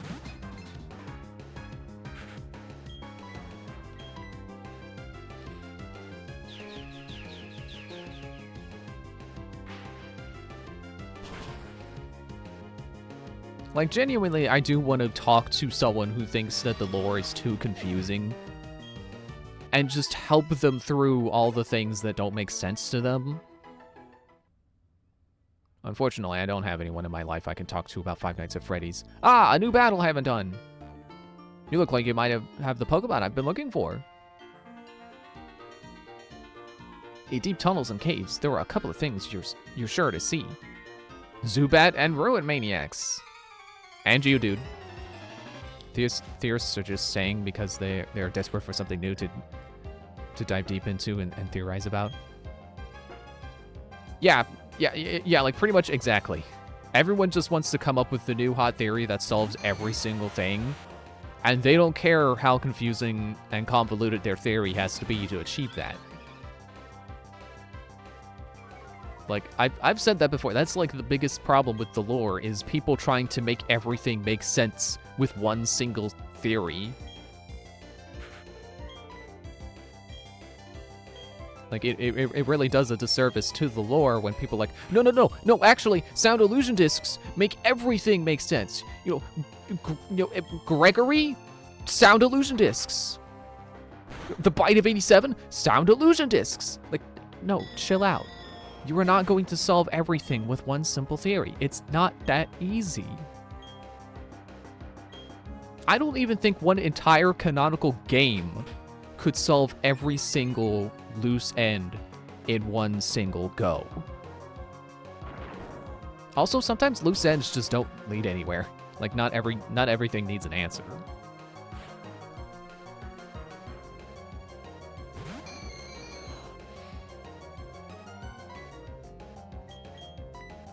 But, you know, I don't really blame theorists too much. I mean, I'd say, like, I do blame them for people thinking that lore is confusing, but, like, I don't blame them for trying to write theories, because for the one thing, theory crafting is fun for people. I'm not much of a theorist, but, like, I kind of get it. You know, people enjoy trying to solve the puzzle and trying to think of different ways to interpret the stories. But also, like, as you know, YouTubers who talk about the lore, like, they gotta come up with something new to talk about every week or so. You know, I don't blame game theory for coming up with the Gregory as a robot theory, because like he had to make a video, and it's for entertainment purposes as well. Like, I don't know about it. I don't think I can speak on, or I don't think I can comment on every single FNAF theorist, but certainly MatPat was not always trying to be like the guy to solve everything. I don't think he thought Robot Gregory literally solved everything. Like, he was just making that video to make an entertaining video.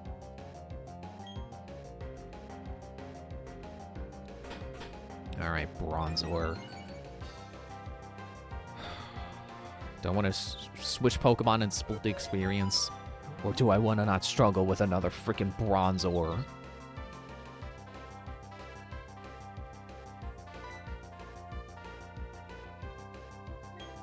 I'll give you a taste of your own medicine.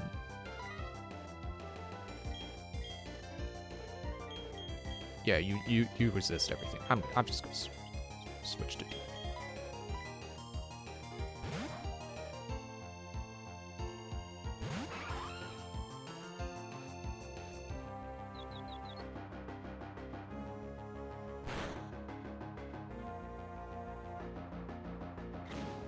Yeah, I feel like one of my favorite FNAF content creators to watch on YouTube, not real name.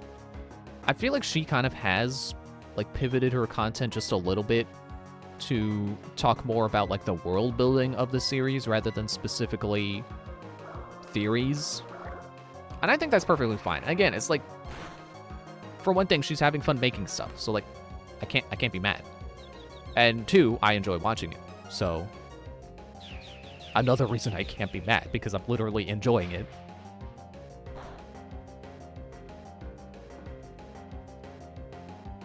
But also, like, yeah, how do you come up with something new to say every week or two? I haven't paid attention to if she has a specific schedule, but... Oh. I didn't realize that was sealed. Right, Bronzor has that move that I got rid of immediately because I was never gonna use it.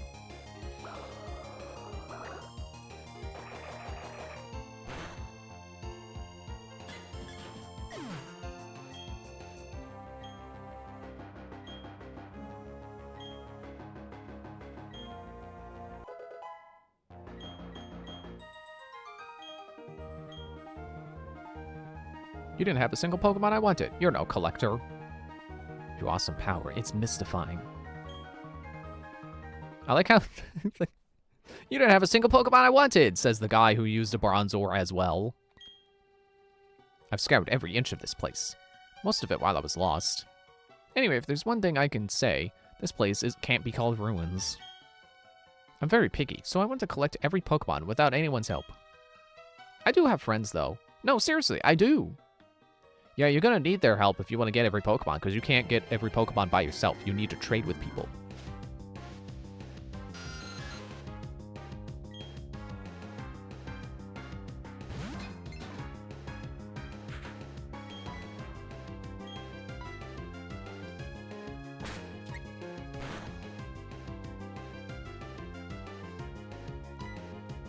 You know, I haven't watched a lot of different FNAF theorists.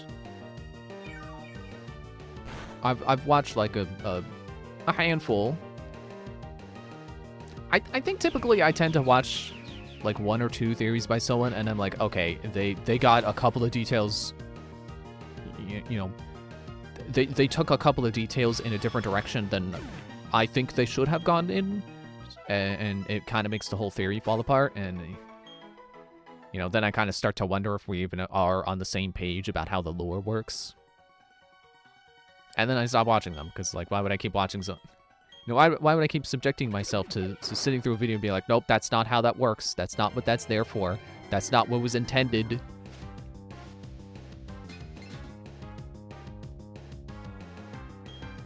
Like, you know, you start mentioning the DCI, and I start checking out, because, like, I don't think DCI was intended. Artistic interpretation!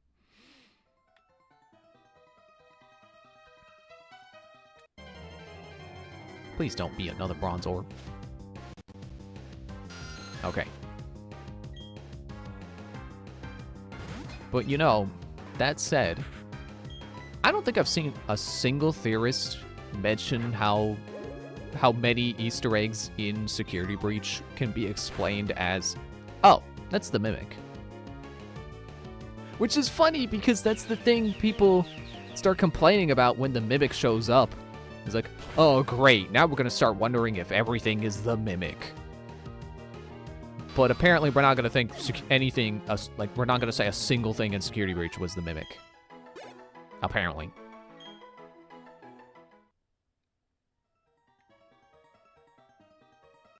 Aha! A person! Wait a minute, I wasn't waiting for a person, I was waiting for stairs! Maybe she's next to the stairs, I hope.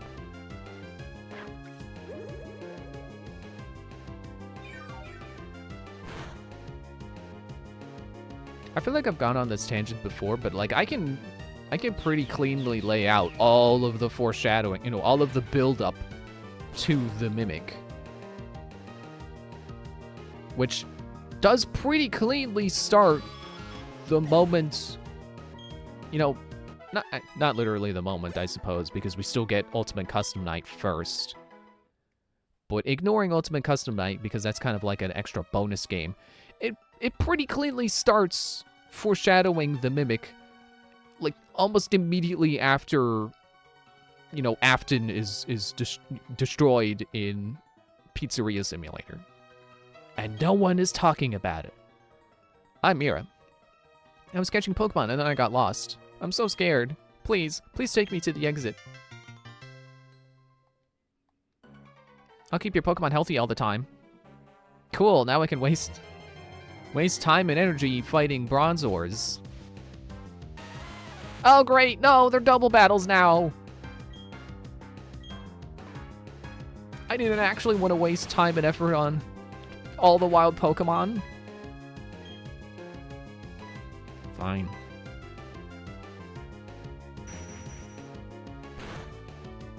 Actually, I can't remember which came out first, Help Wanted or Special Delivery.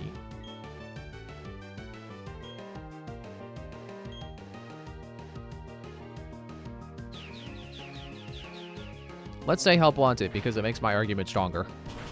Also, Special Delivery, I think, had a lot of its story cut. I think. Because I know there was a lot of stuff... There was supposed to be a lot of, like, stuff, like, emails to and from Vanessa in Help... Or not Help Wanted. Special Delivery. But I think it all got cut.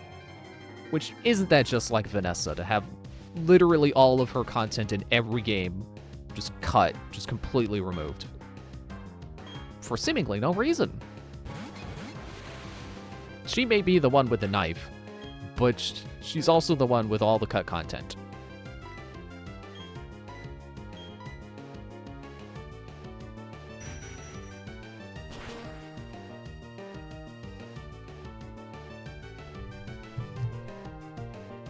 But, I guess Special Deliveries, you know, if I'm remembering right, that lore is more foreshadowing her position in Security Breach, you know, explaining how she got that. How she went from IT to security guard in the Pizzaplex.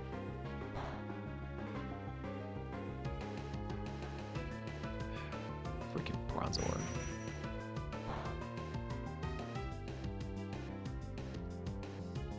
I'm switching.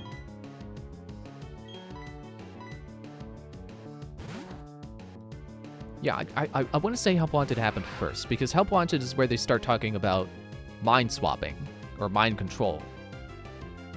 And the introduction of Glitch Trap. Which, you know, it's easy to think of Glitch Trap as, oh, that's Afton's ghost. Kind of, but not really.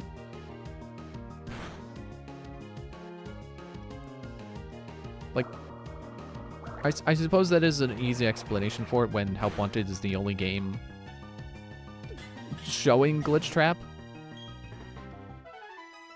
But, you know, now that we have Secret of the Mimic, we have that far into the series, I feel like it's easy to go back to Glitch Trap and realize, oh, hey, wait, actually, it's the Mimic. It's the program side of the Mimic. And it only looks like Afton because it's mimicking Afton. Oh.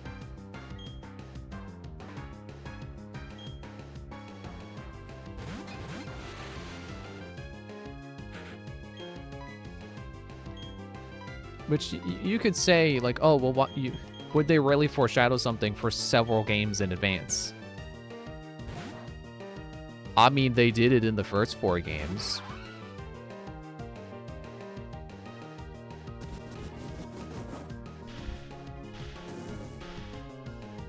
Also, it's not like people don't like to pretend like the books foreshadow things several years in advance. So...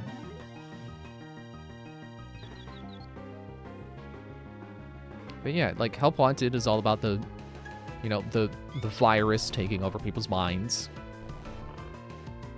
Why a mimic can do that? I don't know. But it's to facilitate the plot. It's to, you know, if the virus takes over the mind, it makes them killers. It makes more mimics.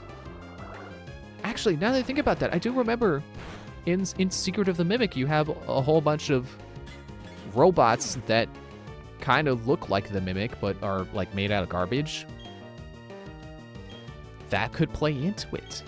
That could be the start of it copying itself and creating more mimics.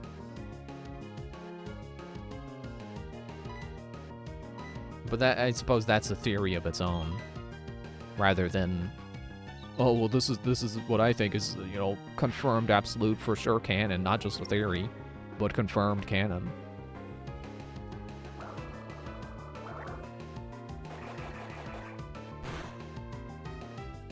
So yeah, Help Wanted sets up the mind control side of the Mimic. And, you know, the program being copied off of the Mimic's, you know, hardware, which creates the Glitch Trap virus. Because they do say that. They say they found some old circuit board and copied information off of that to somehow help the game development process go better. Because Help Wanted is canonically a Five Nights at Freddy's game in universe. And they apparently created it with copying, you know, by copying data off of Fazbear Entertainment circuit boards. And then one of them had Glitch Trap on it.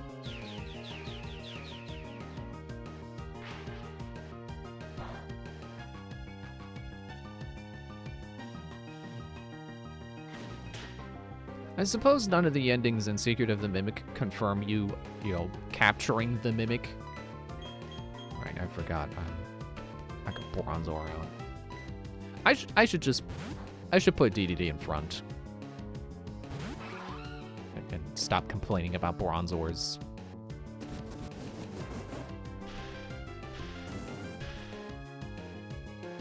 Yeah, then you got Security Breach, where supposedly the Mimic is nowhere to be found.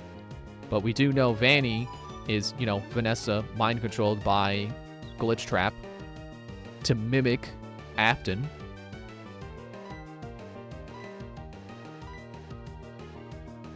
And, yeah, Special Delivery basically explains how she got the job there.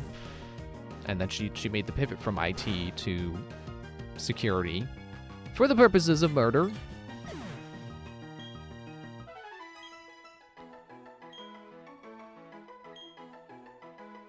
And I think it's pretty safe to assume if she was in IT, she probably had some hand in the, you know, in creating Help Wanted, the canonical video game.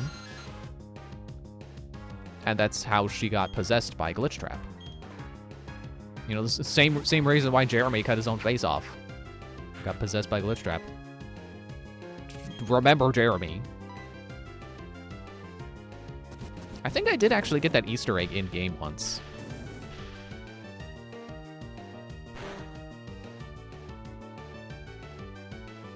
Maybe I'm misremembering, but anyway, it's not important.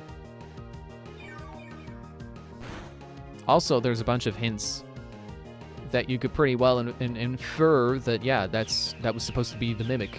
Because I remember there's, like a staff log that you can get or like, you know, like a what do you call it? You know, one of those memos from staff, from Pizzaplex staff, from one employee to another.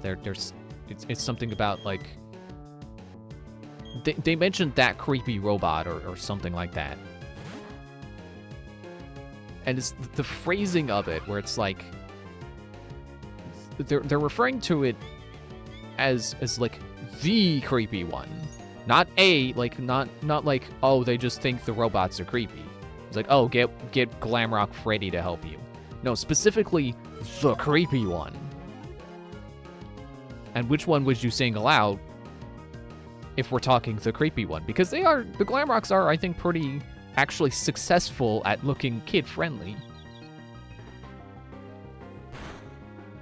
So it's kind of hard to single out one of them as the creepy one, unless the Mimic is there. And we know he's there from Ruin, so it's not even an argument. We know he's in the basement. Great.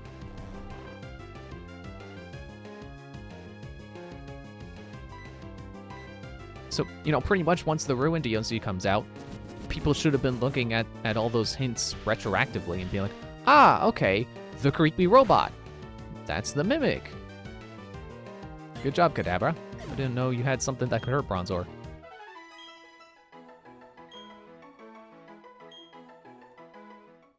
And then there's the note room, which I know some people are completely stumped on as to what it could mean. It's like, it's the Mimic learning to write. I think there are some, I don't know if they're logs or just general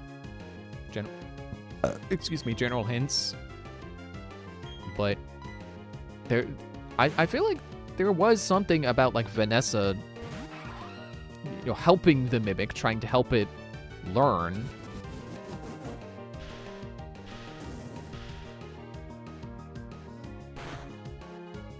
Also, here's another point for people only selectively using the books and not using them when they could actually mean something. Correct. One of the books does mention like construction workers for, I want to say it was people helping build the Pizzaplex, had the Mimic, and they had it helping them disassemble, I don't know if it was like old endos or something. It was, or helping them recycle old endos. So they assigned it to taking apart the endos by removing the arms, and I think head, which, plot twist, ends up having it do the same thing to living humans. Oops. Careful what you teach the Mimic. But yeah, Mimic was there the whole time. It wasn't just magically apparated in Secret of the Mimic, or in Ruin. It was there the whole time, and Vanessa sealed it, presumably after, well, I guess it could have been before Security Breach, could have been after. But I feel like the hints say more towards, or lean more towards, having sealed it after you save her from being Vanny. Once you cure her brainwashing, then she's like, ah, this Mimic thing really should not be near other humans. Or not be near humans in general. The Mimic isn't human, so I can't say near other humans. So she seals it in the basement.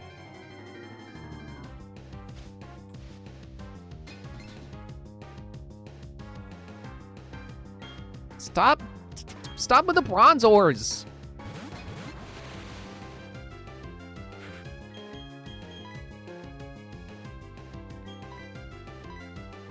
And yeah, now we've gotten a whole entire game about the Mimic. Secret of the Mimic. It was like, help wanted. Okay, I can see how people would have missed the idea of a Mimic. Security Breach. Alright, you know, not every hint necessarily points towards a Mimic. So I can see how people missed it. But then Ruin comes out, and I really think people should have been looking back on Security Breach and being like, ah, okay, now I know. Mimic. And yet seemingly no one does, and... Like, how is it not obvious by now that this, you know, the Steel Wool era of Five Nights at Freddy's is supposed to be about the Mimic? Who is the new threat after Afton is gone? The Mimic! Which I guess people thought the new villain was gonna be Vanny, and I guess that's fair. But also, she only showed up in one game and got cured in the canonical ending, so... No, the real new villain is the Mimic.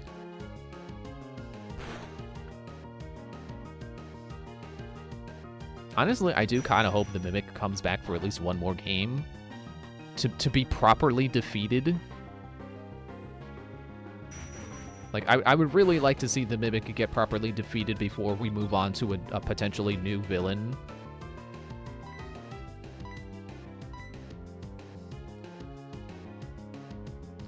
I swear, if the next villain is Fazgoo, I'm gonna try on an array of clothes.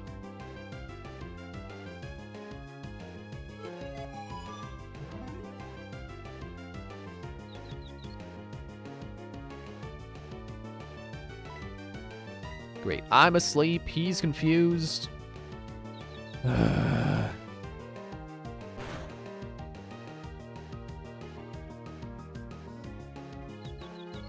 Oh, I'm confused too. I was asleep and confused, and I'm awake and confused.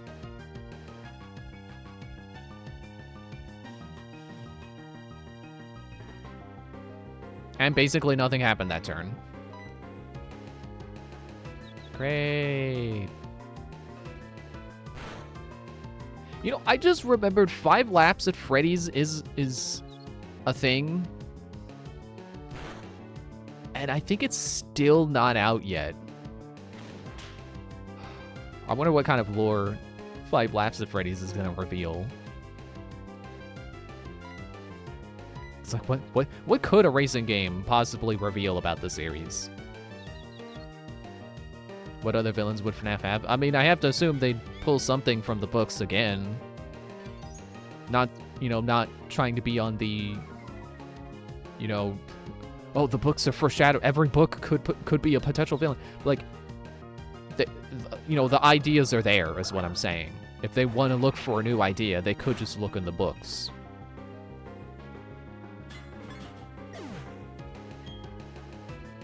Which is why I make the joke, the next villain better not be Fazgoo. I suppose we do have the Blob. They haven't done anything with the Blob yet. So that's if the Mimic isn't in the next game, it'll probably be the Blob. Assuming the game takes place after Security Breach, instead of being another prequel.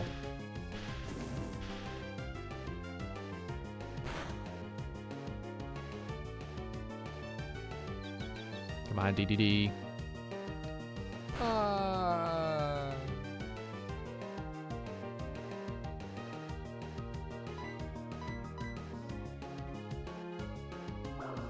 Got him.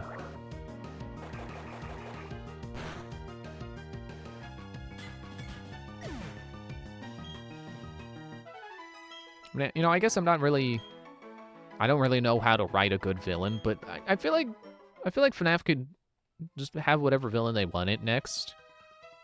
They don't even have to take from the books. They could just literally anything, whatever they want to come up with. Just do it well and, you know, commit to the bit. That's all they got to do.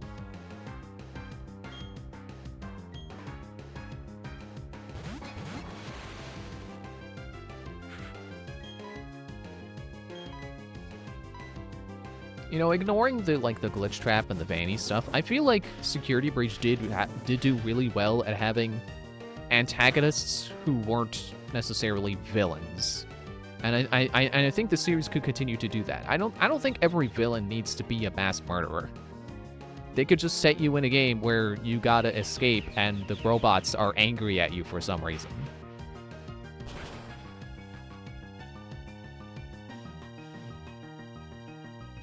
Like, I think Security Breach did do the right thing of, like... Well, okay, I guess it includes the glitch trap virus.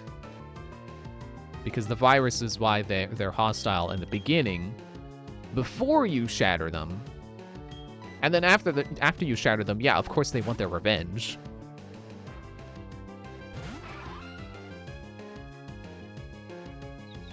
Which just reminds me of how they originally intended Freddy to be, like, the final boss. It's like, just another reason why a Security Breach remake would be amazing. Because that ending would have been amazing. To, you know, spend the whole game building up Freddy and have him be your friend the whole time and be helpful. Be the one who is not hostile. And then, at the very end, when he's fully upgraded and he has all these extra abilities, then he turns on you, and now you have to deal with him. It would have been a really good twist.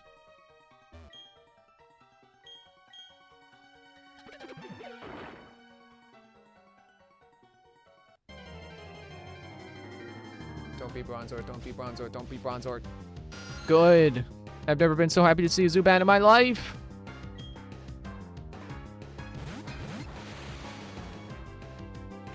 I'm running out of time for tonight. I really gotta find the stairs.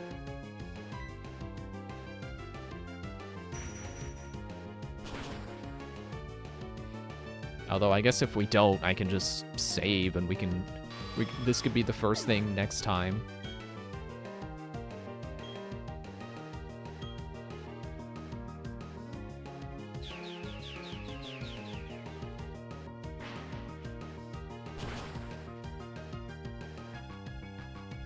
Yeah, get out here, Zubat.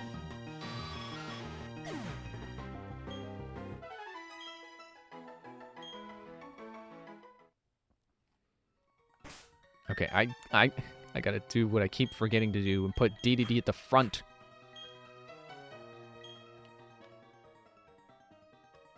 Oh, I've already been here. Oh!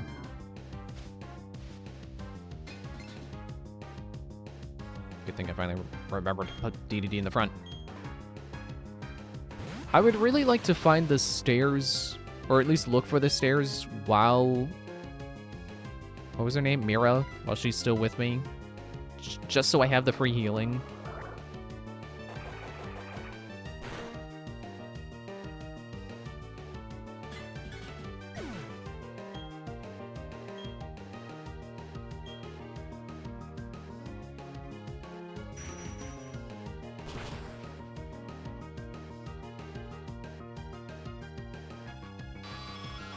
You know, thinking about how Five Nights at Freddy's does like to have echoes of things.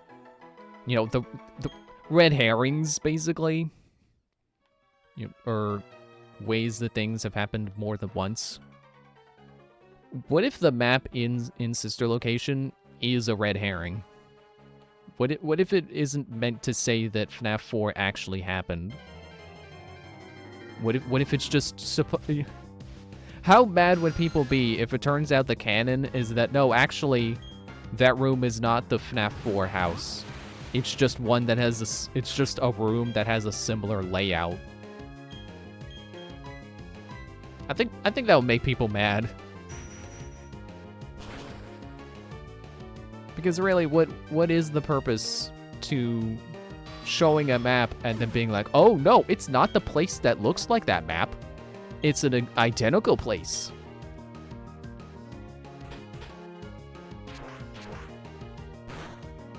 Also, I don't know how people can talk about how the FNAF 4 house layout doesn't make sense for a real house.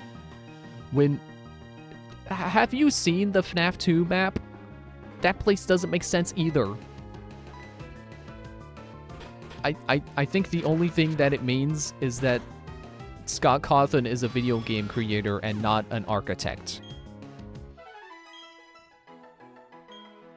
You know, he designed it that way for gameplay purposes, not for actual living space function purposes. Nope, I fought you too. Maybe I do have to find that other entrance to find stairs. I'm gonna save myself some sanity and open a map. And about time, too. Two dang Bronzors. What is this place called again? I'm going to work backwards. I'm gonna go to Bronzor's page and see where he can be found in Diamond and Pearl. Oh, why did the window get so short? I was trying to, like, minimize it so I could see the game and the window at the same time. And then it just made it impossibly, like, so small it's unusable.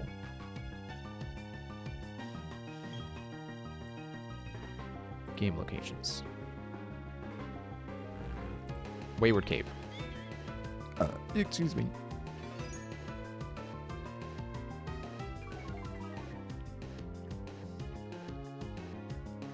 I got the hiccups now?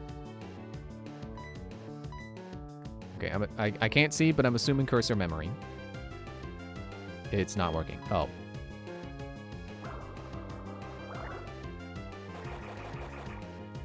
Okay.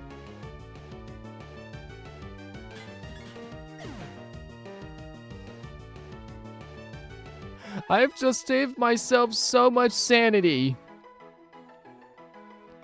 I cannot get to the stairs from this door. I have to find the other door. Which, you go in that door, and their stairs are right there. Also, it looks like there are strength boulders. So, we're leaving. I have no idea where we are in the cave, but we are leaving. Can I escape rope? Will she come with me? I almost don't want to try, because if I leave her behind, she's probably going back to where she spawned, and I don't think I could get there again. It's kind of blind luck I got there.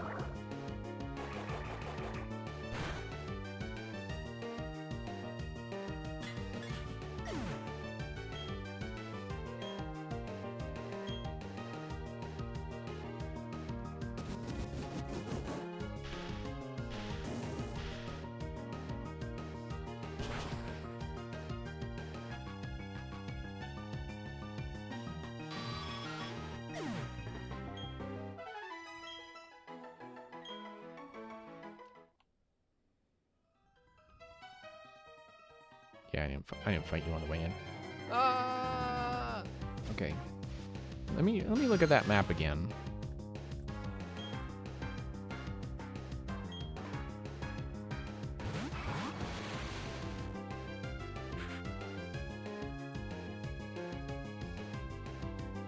Okay, so I was trying to make the map so I could see it in the game at the same time.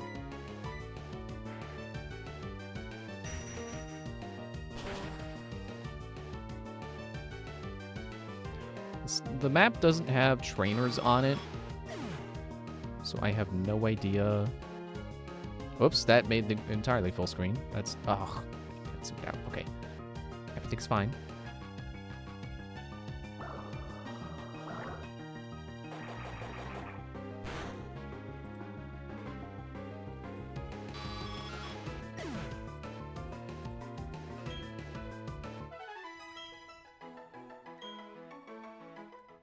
Okay, two hikers, there's boulders in that shape. Okay.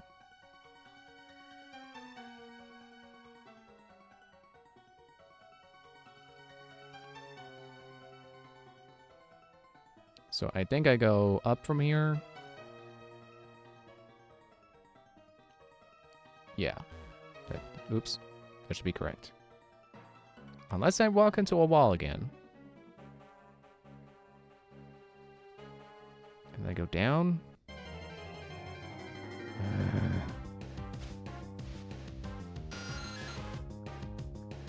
I think it's just straight down from here.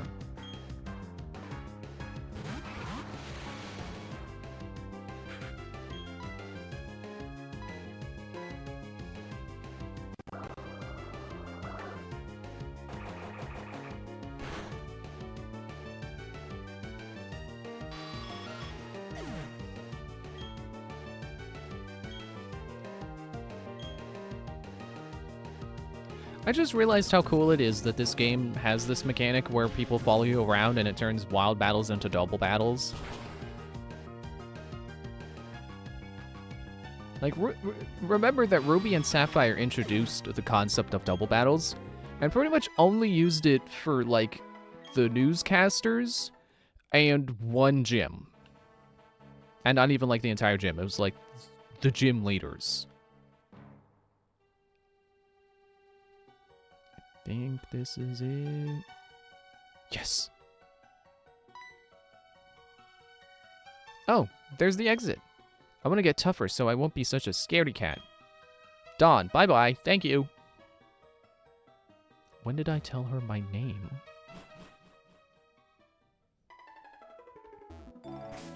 Okay, I'm flying. I'm flying back to what's his place.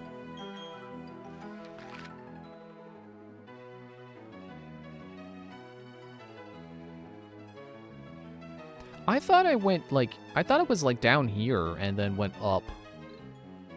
Huh. Actually, where else can I get? Should I?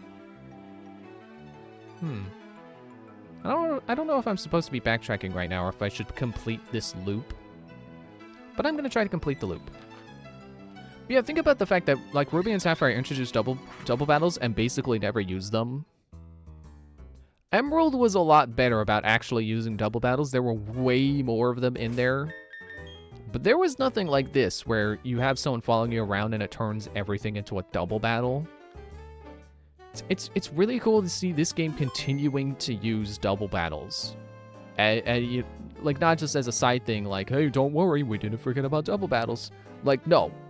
You will be double battling. Thank you, Windows Defender, for telling me you found nothing.